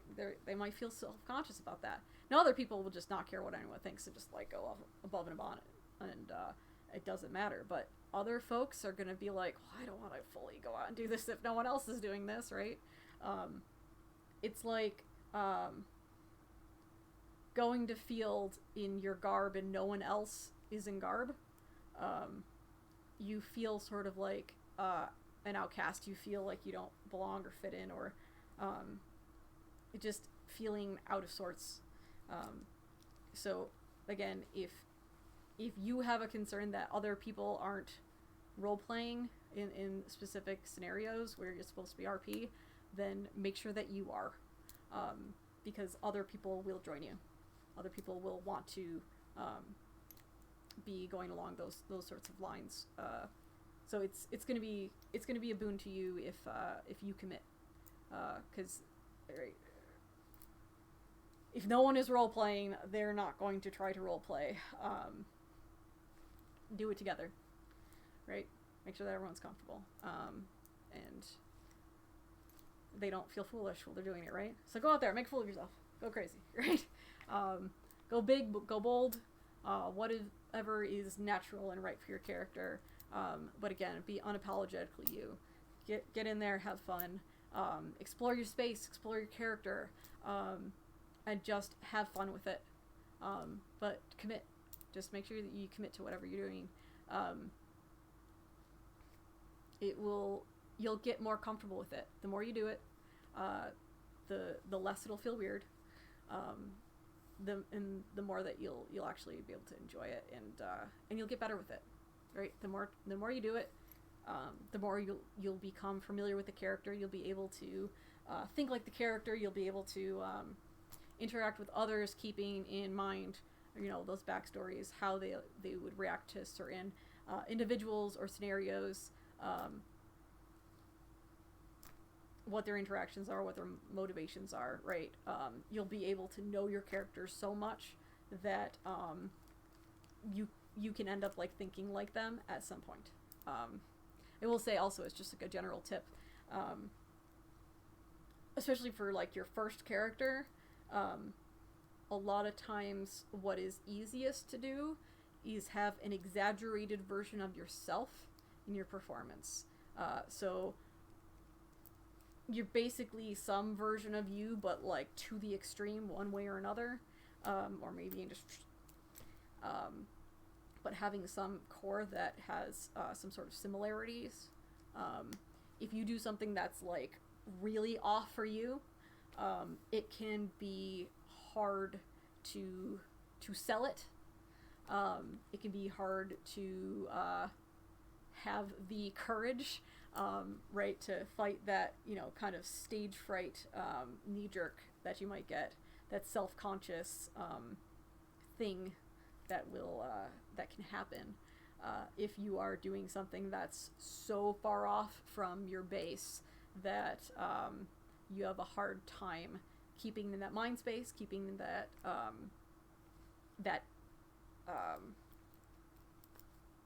that uncomfortable zone of this is nothing like you at all. You have a hard time relating with it, right? Having something that's more relatable to start with can help you have more natural reactions and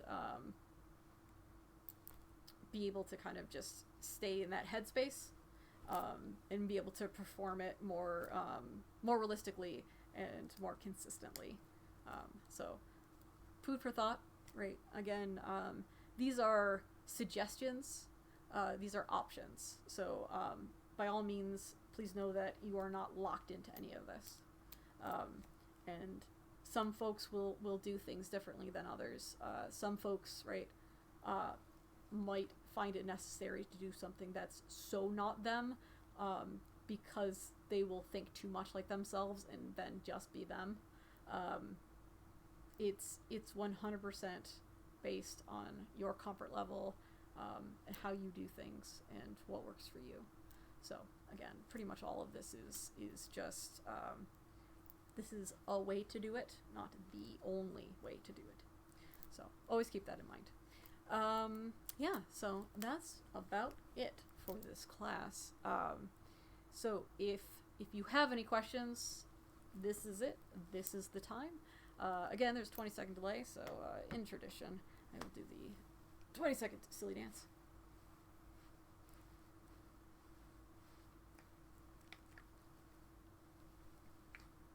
And I was ending with the jazz hands. Okay. So, I think that's it. I think we're good. I'm going to double check on Discord, make sure nothing's coming in there. Doop, doop.